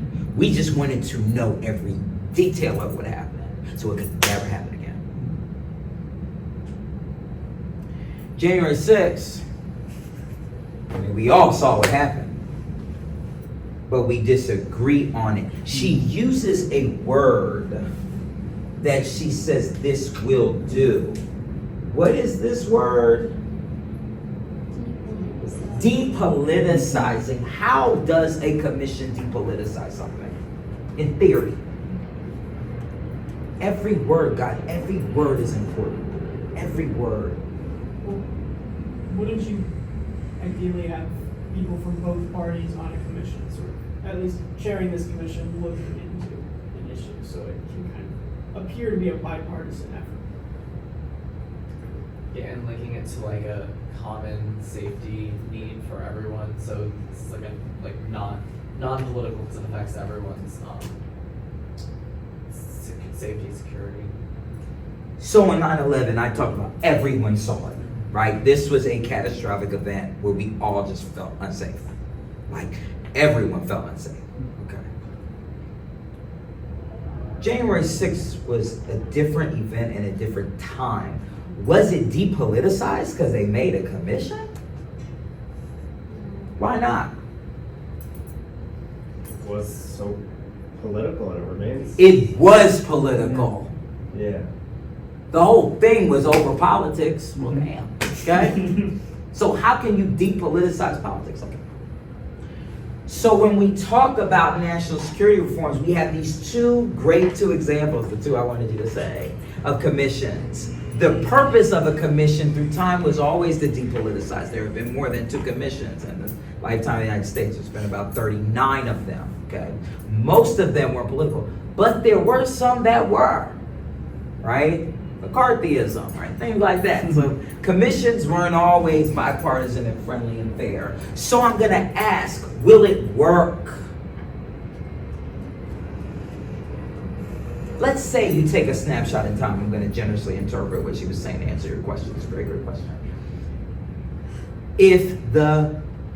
Let's say we're going to do a commission on the expansion of the NSA's power. It was initially briefed to the Senate and House Intel committees as being focused on international targets. They just took it upon themselves to view themselves with more power and find domestic targets, because there are people domestically that are building bombs and trying to blow up things and that are, Islamicists, Islam terrorists, okay? So we got to get them too. So we're just going to use the same tools against them too, because we're trying to stop terrorism, right? That's the point of the law. That could be our snapshot of this expansion of how did the NSA go from doing exactly what it was told to do, and then made that first leap into it not doing what it was supposed to do, and then assessing that damage. That could be the snapshot.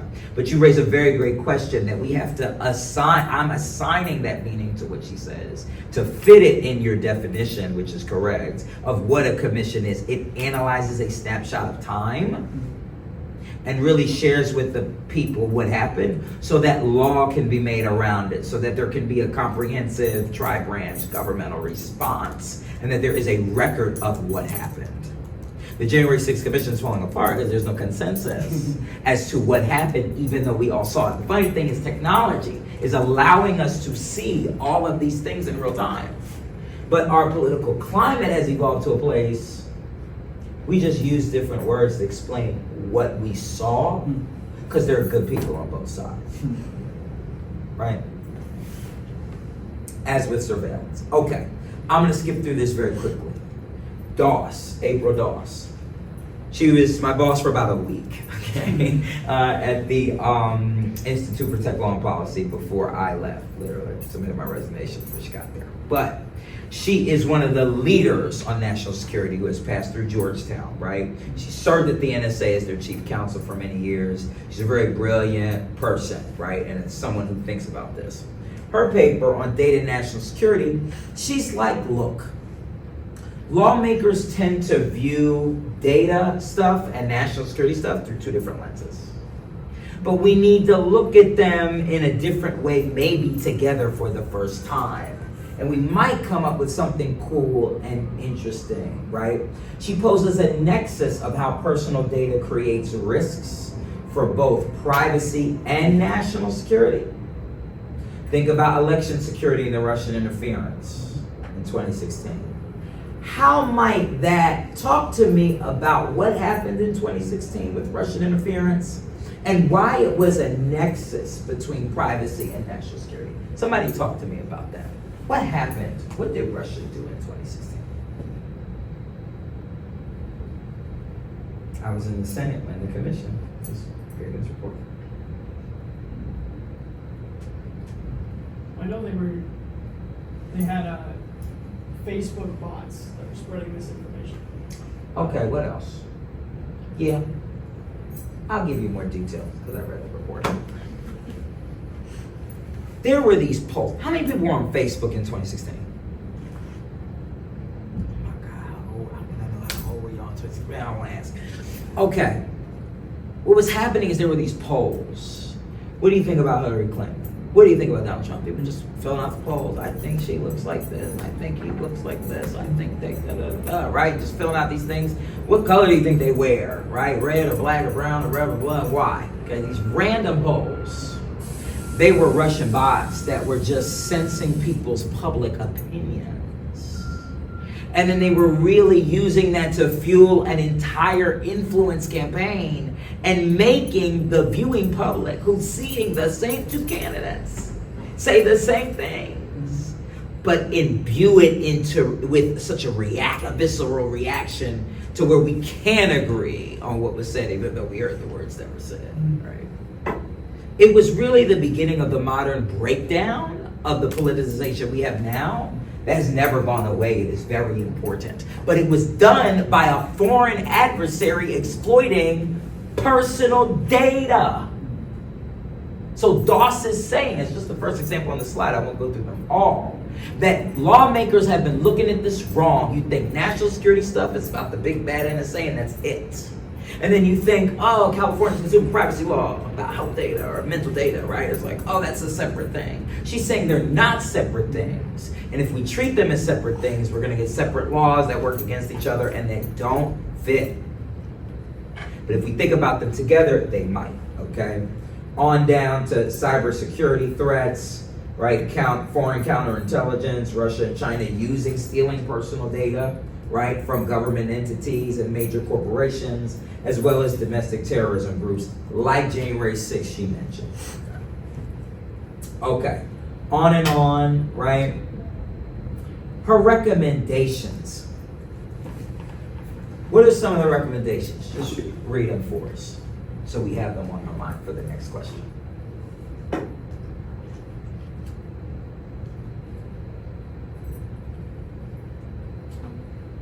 slide? Yeah, Okay. just read some of them, summarize them quickly for Okay, me. acknowledge technical convergence, legal frameworks must adapt to the evolving technologies like social media and cybersecurity, using cross-disciplinary approaches for comprehensive solutions. Yeah, and then we've got, what's the second bullet? Don't read it all, just read the first one before the colon. Expand private sector regulations. Okay, what's the next one? Somebody else? Level the government playing field. Okay, Prioritize education and public awareness campaigns. okay. Our favorite. Empower congressional oversight. Oversight. And what's the last one? Assess independent oversight needs. Which of the four lenses?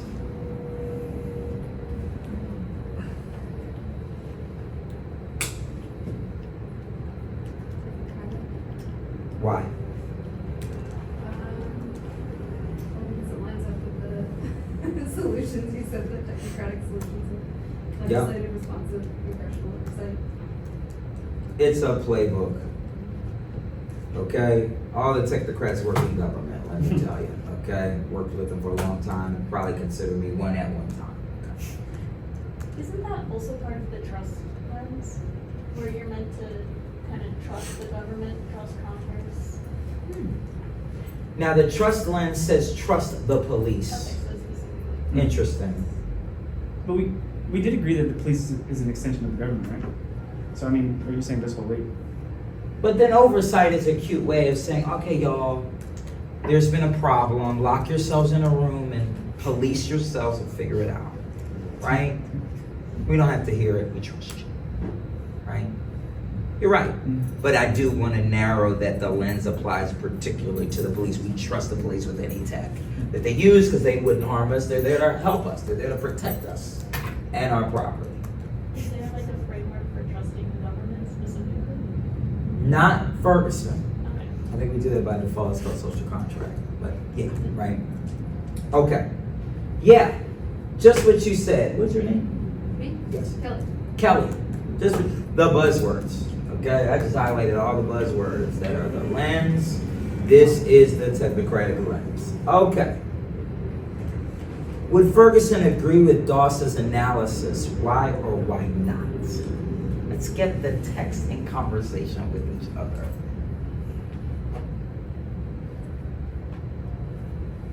What was Ferguson's one answer? What was his fourth lens that was the answer to figuring out this Fourth Amendment problem? The tyranny. The tyrant test, right? Yes, the tyrant lens. So would he agree with the solutions Dawes proposed? Probably not. Why not? Well, so from a tyrant lens, if you're sort of saying that, the government sort of is this tyrant, right, or has this history of being a tyrant, possibly, why would you then trust it to sort of regulate itself? Right. Exactly. Okay. So he wouldn't necessarily agree with Dawson's analysis because the tyrant is like, if it's not a tyrant now, it will become one. And so our posture needs to be different, right? Perfect. Okay. Let's see how it's different. The subjects of surveillance. Okay. We're going to talk about, some of it is cut off the slide. We're going to talk about the Black experience quickly, the immigrant experience, white supremacists, and then the white supremacists strike back. Policing the police.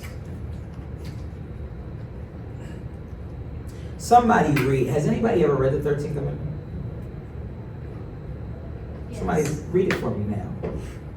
Neither slavery nor involuntary servitude, except as punishment for a crime whereof the party shall have been duly convicted, shall exist within the United States or any place subject to their jurisdiction.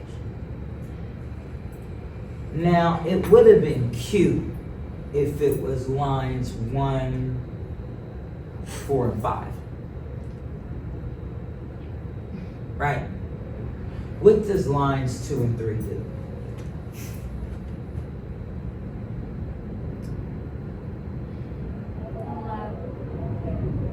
It allows slavery, but like in the sense of like prisons. So there's like still slavery. Yeah.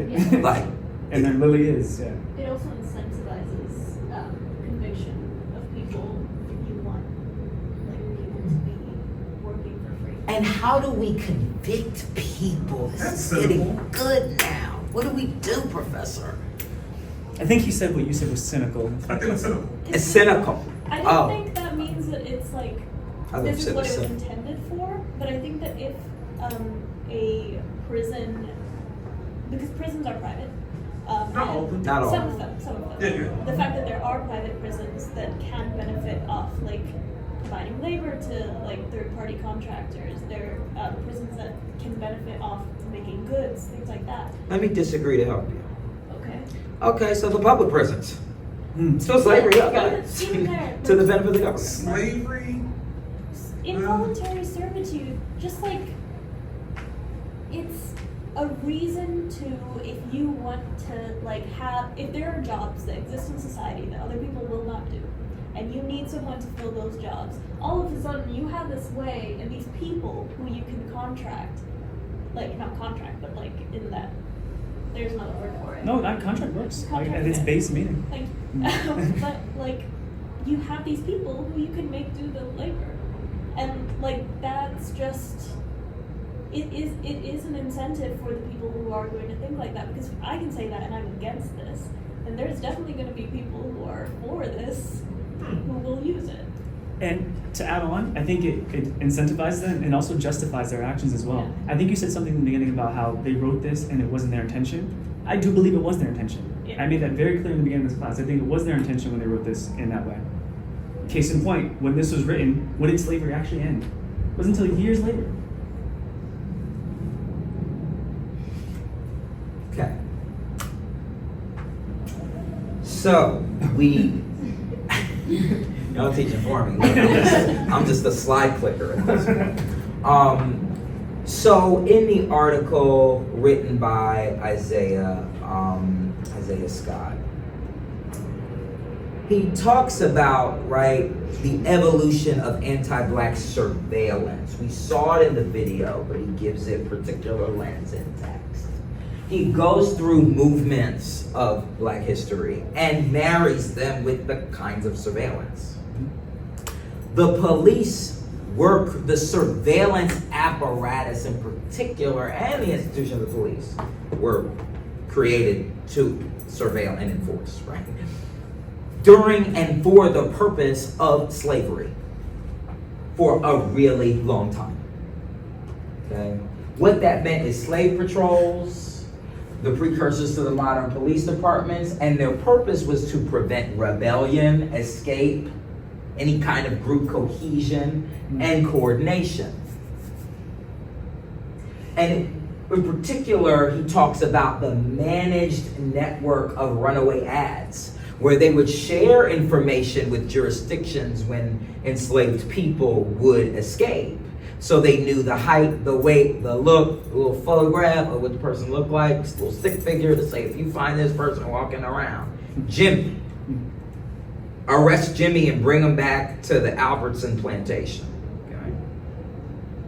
That is the role of the police surveilling at that time. They were not deputized, they were just doing it. Enforcing private money making that the government was taxing, but they weren't necessarily governmental entities. Okay. Then you got the next tranche of black history, right? The 1865 to 1880, post-slavery and the black codes. This is when we see a humongous proliferation. As much law as there was created to keep slavery in existence on the federal and state level, asking me because I'm doing a question about it now. I hope to teach a course about it very soon. We see as many laws as was passed almost between 1619 and 1865 in what is now the United States. That same amount of laws was passed just in this short amount of time to make sure African Americans did not fully integrate into American society. That's the government. And what was the police doing? Enforcing it, right? Constant monitoring of black people's movements, activities, political actions, creating systems and enforcing systems of forced labor, right? And constant surveillance. Racial segregation and surveillance, right? Making sure that are you staying separate? Are you miscegenating? Are you cohabitating? Voter suppression, lynchings and terrorism, etc.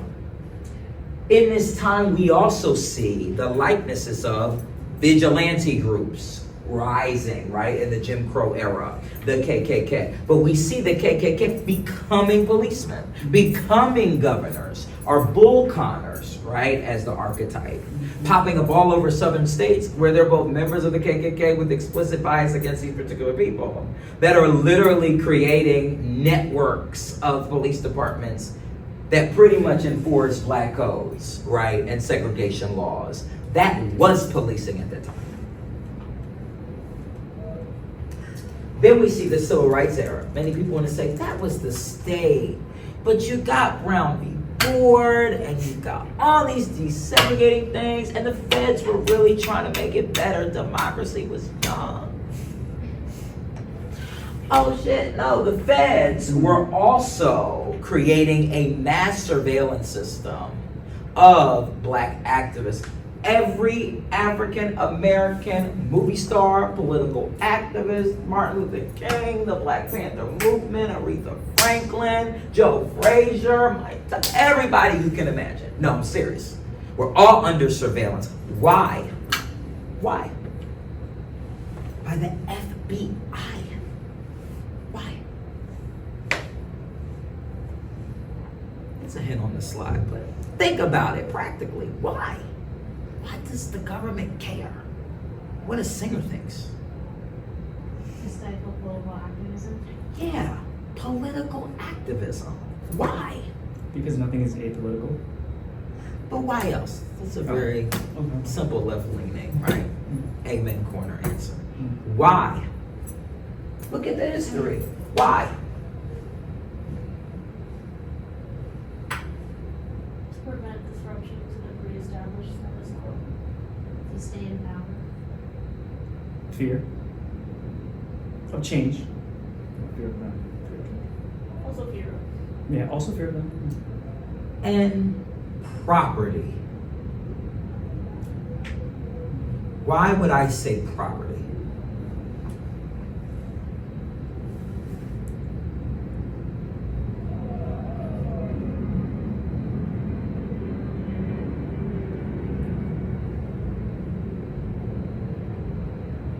People aren't property anymore.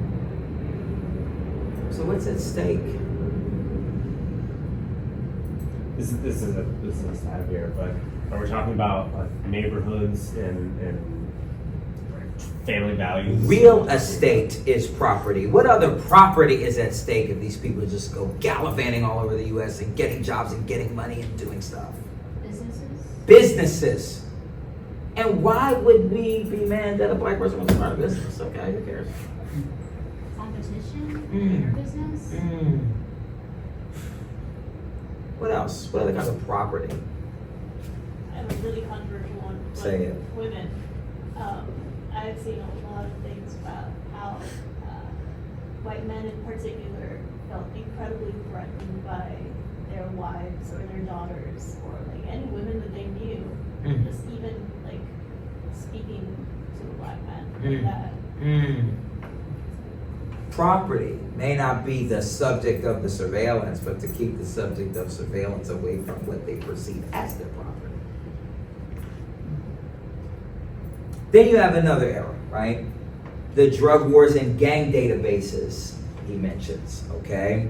Where there now is this collection. So see, I mean, the years line up, okay?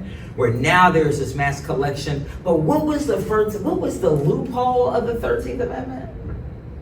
Unless you've been convicted, unless Convicted of a crime. Okay, so then we started making drugs crimes. Got it. Tracking, okay. And then we have social media surveillance. How does social media surveillance and the war on drugs and gang databases wrap into each other? He gives two examples, actually three, but I mentioned two on the slide.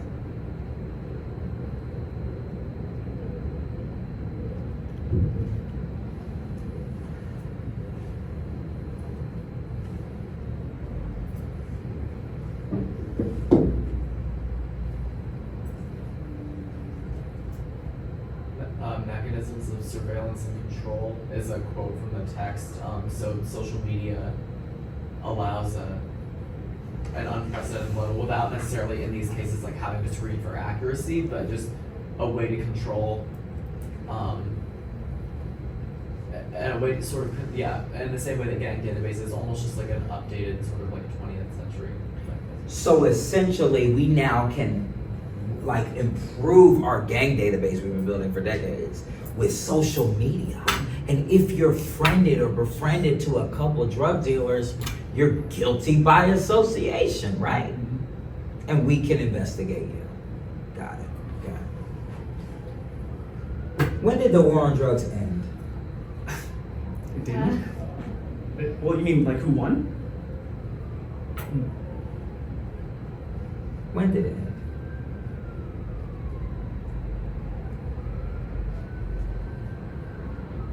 You could make a case that it may have not ended, but come to like a different sort of conclusion when weed was legalized. I don't think that ended it, but I think that ended a specific type of it. But it's not legalized on a federal level. So I would say that wouldn't really work as well as saying it because it's not legalized on a federal level. It's a special. Yeah, I feel like it didn't end in that the precedent it set for surveillance will roll back. If anything, they kind of like graduated to the next level of pervasiveness and intensity of the scrutiny.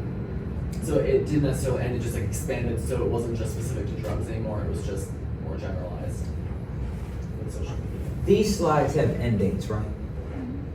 And these don't, right? So then what? It hasn't. It didn't end. Think about it. If what they're using social media for, gang database, right? And it's all about gangs traffic drugs. Okay, so now we're seeing this proliferation and justification that leans off the 13th Amendment. Essentially, just watch the Netflix documentary 13, okay? Which is gonna make this point, right? That this particular proliferation of criminalization by the police and surveillance by the police, it feeds that loophole, right? And this is a legitimate and quote unquote acceptable legal constitutional way to still take away people's privacy and to take away people's persons, papers, houses, and effects at scale. Okay, I'm gonna skip through, okay? He talks about his solutions and does strong solutions fall under which of Ferguson's 4 lenses, right? I'll answer the question. It depends the solution, okay? For example, the first one, what's the first word? Okay, so wouldn't that be the trap lens, right? And it gets a little more, right, different from there. For example, what about slide 3? What is 3? Implementing legal safeguards against overreach. What's that? What kind of lens is that?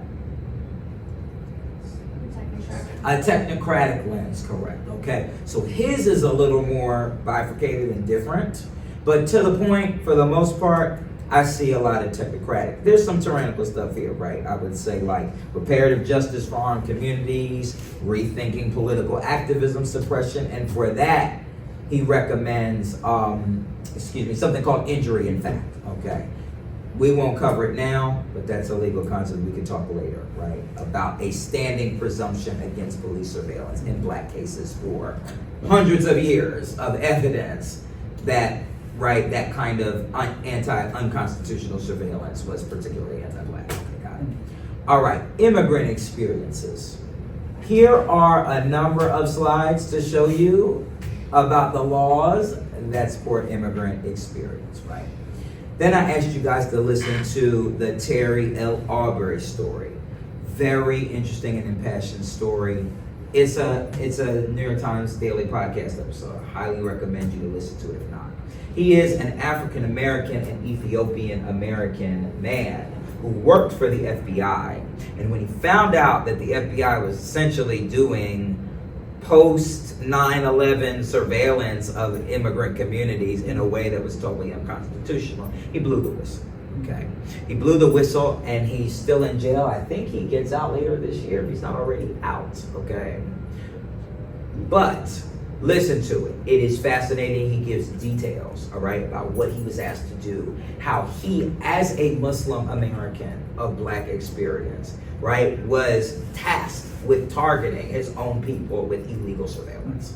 Okay, very compelling story about the immigrant experience and the Black experience merged together. Okay. Then we get to January 6th. Okay, we know the facts. These are the numbers. This is what happened. That's that. Okay. And we see, right, these letters from Center for Democracy and Technology. Interesting, that are urging lawmakers not to use this moment of advocacy and of prosecuting white supremacists for January 6th to expand laws even further against domestic terrorists. There are some issues with that, though. What are some of the issues quickly?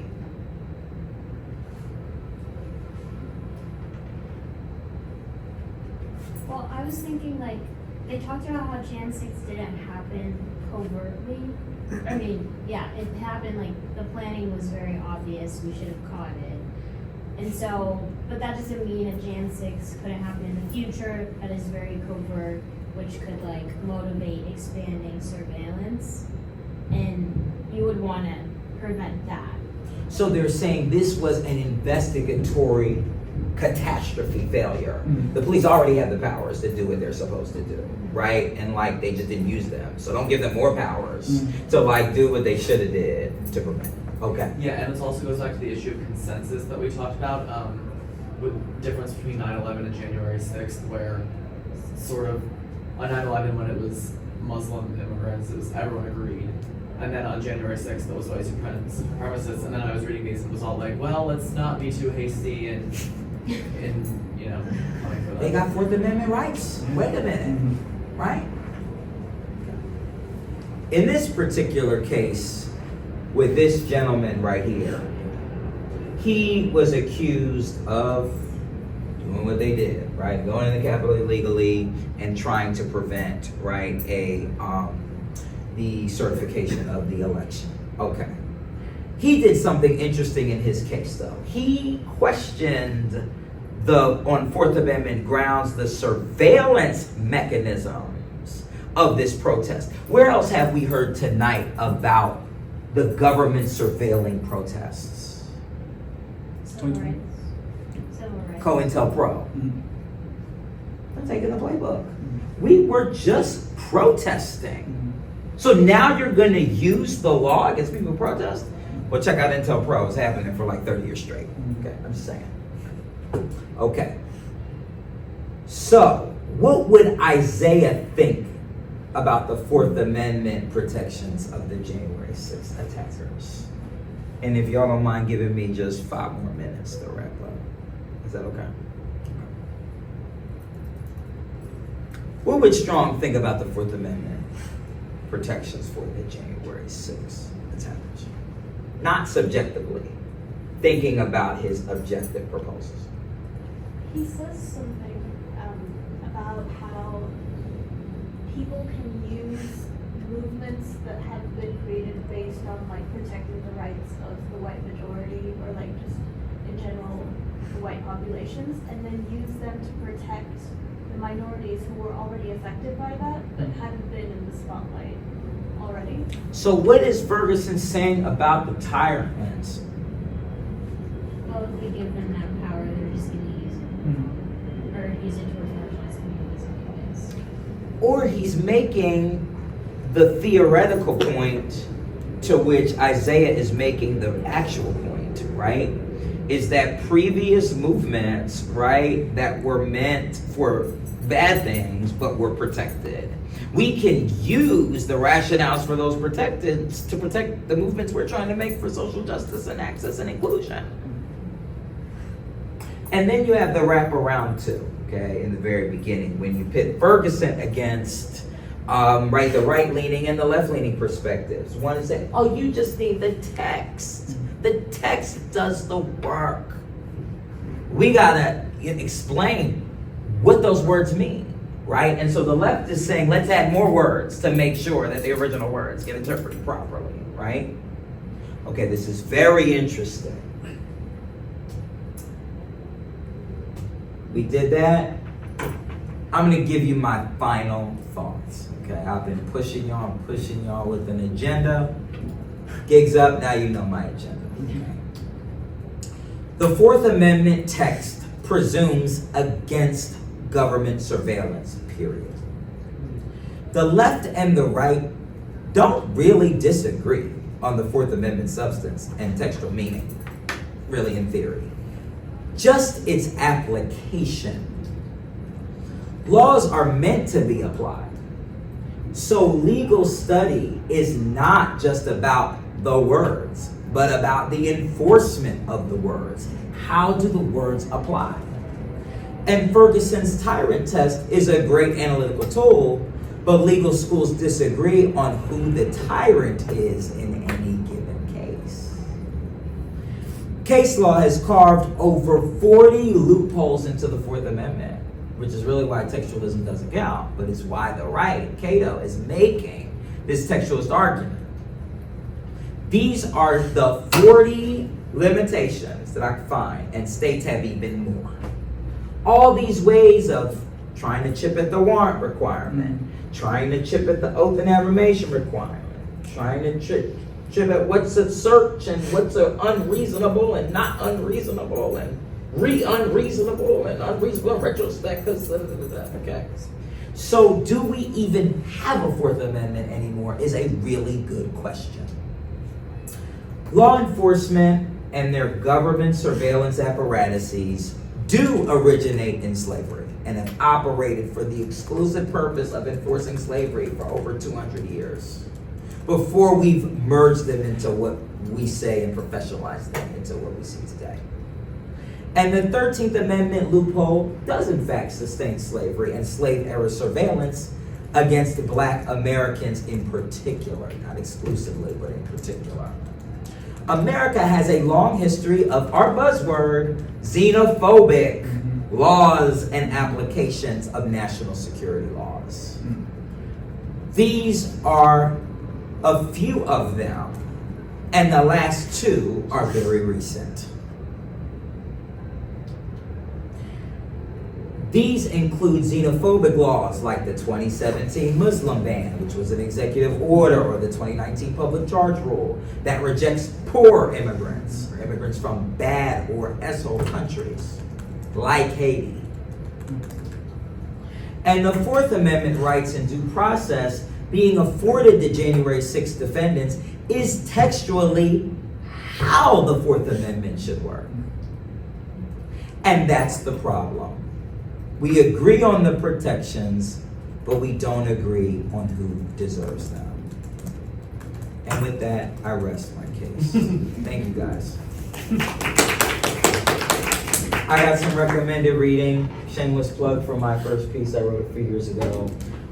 This was when Roe v. Wade was first overturned, and I talked about the implication for queer people and women and how they were wrapped up together, right, in healthcare data and lifestyle data and the myriad of data that could be used to deputize citizens and to prosecute people. And the other texts are really cool too. We'll share this out, okay? And then if y'all want to contact me, you're more than welcome to contact me. I'm prince@goldwaterventures.info. You can always share that information widely. And connect with me, guys. Curious to know how y'all are doing. Okay. Thank you very much, guys. Appreciate it. Any last comments? We're good on time. Comments, thoughts? Am I wrong? I'll take it. All right, guys. Thank you. No, we got a comment. I'm sorry. I did not see you. Oh, I was guessing on a more personal level, like what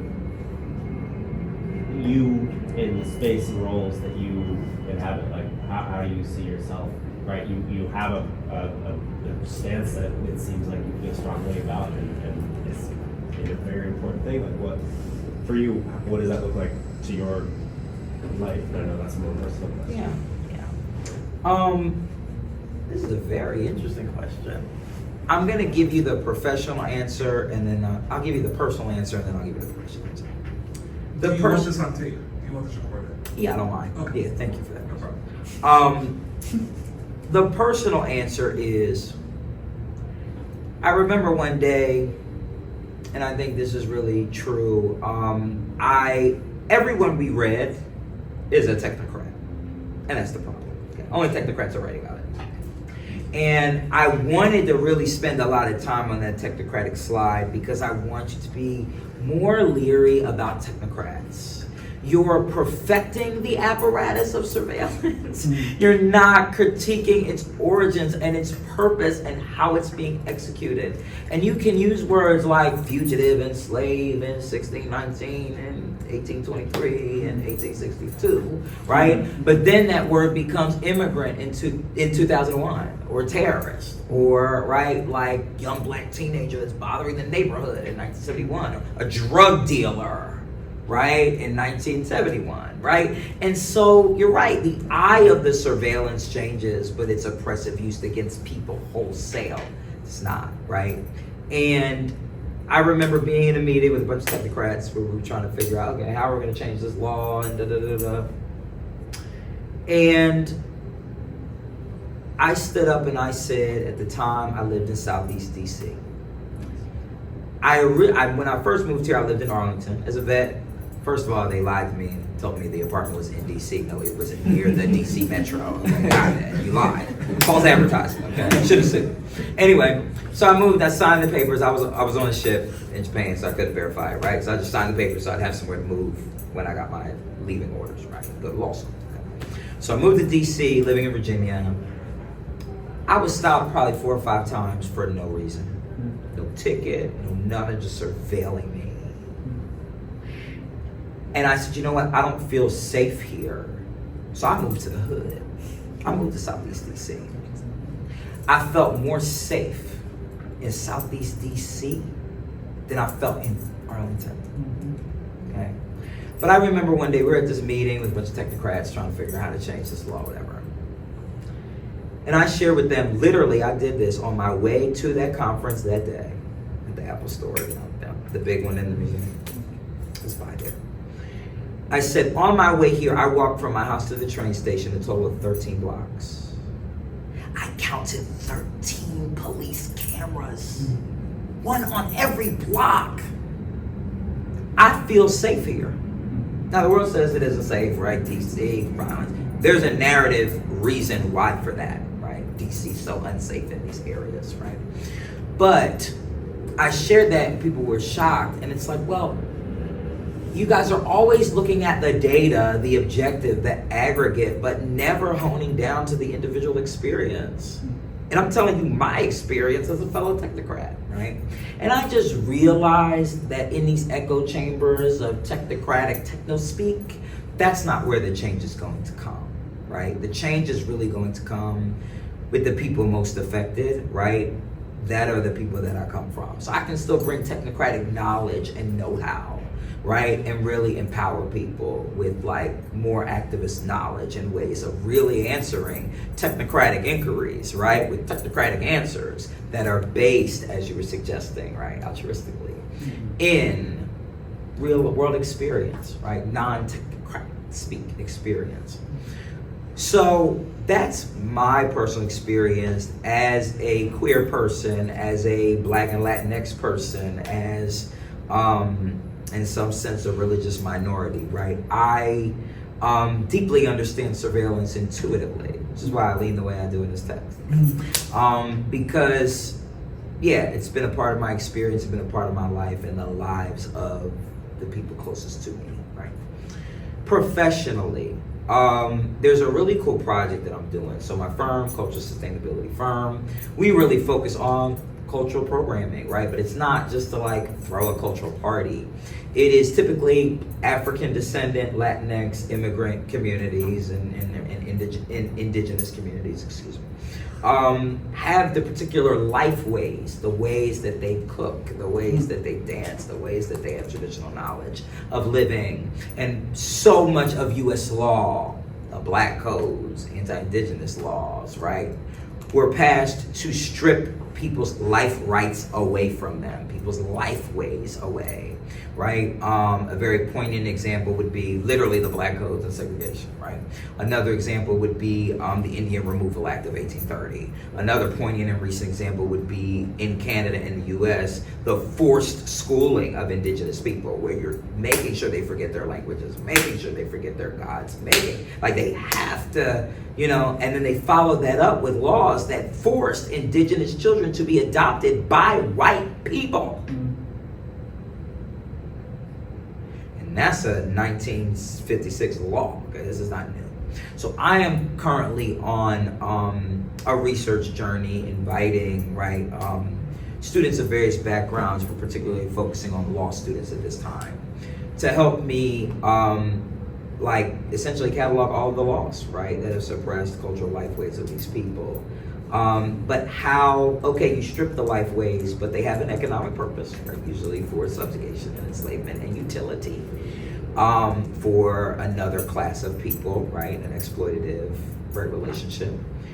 And so what was taken from our people, how do we get that back? And it's not, the reparation starts with the spirit. It starts with, how can I relearn the languages that I was forced to forget? How do I relearn the ways that I grew vegetables before my land was taken from me? How do I, pray and do all these things before those things were stripped from me? So, and how those laws were put into effect and executed so flawlessly was through surveillance. So, though not explicitly police surveillance, there are other means of surveillance, right, that you're going to hear about. My work is really anti-surveillance. I think I have personally moved from the technocrat's technocrat to, that's a tool set and a toolbox I can pick up and take in any room. Okay, I don't just have to use it in this room. Which is why I kind of moved around the country and spread out in DC. But I always find my way back because I love Georgetown and y'all are really smart and great. Anybody else got any questions? And I don't want to hold anybody if you have to leave here.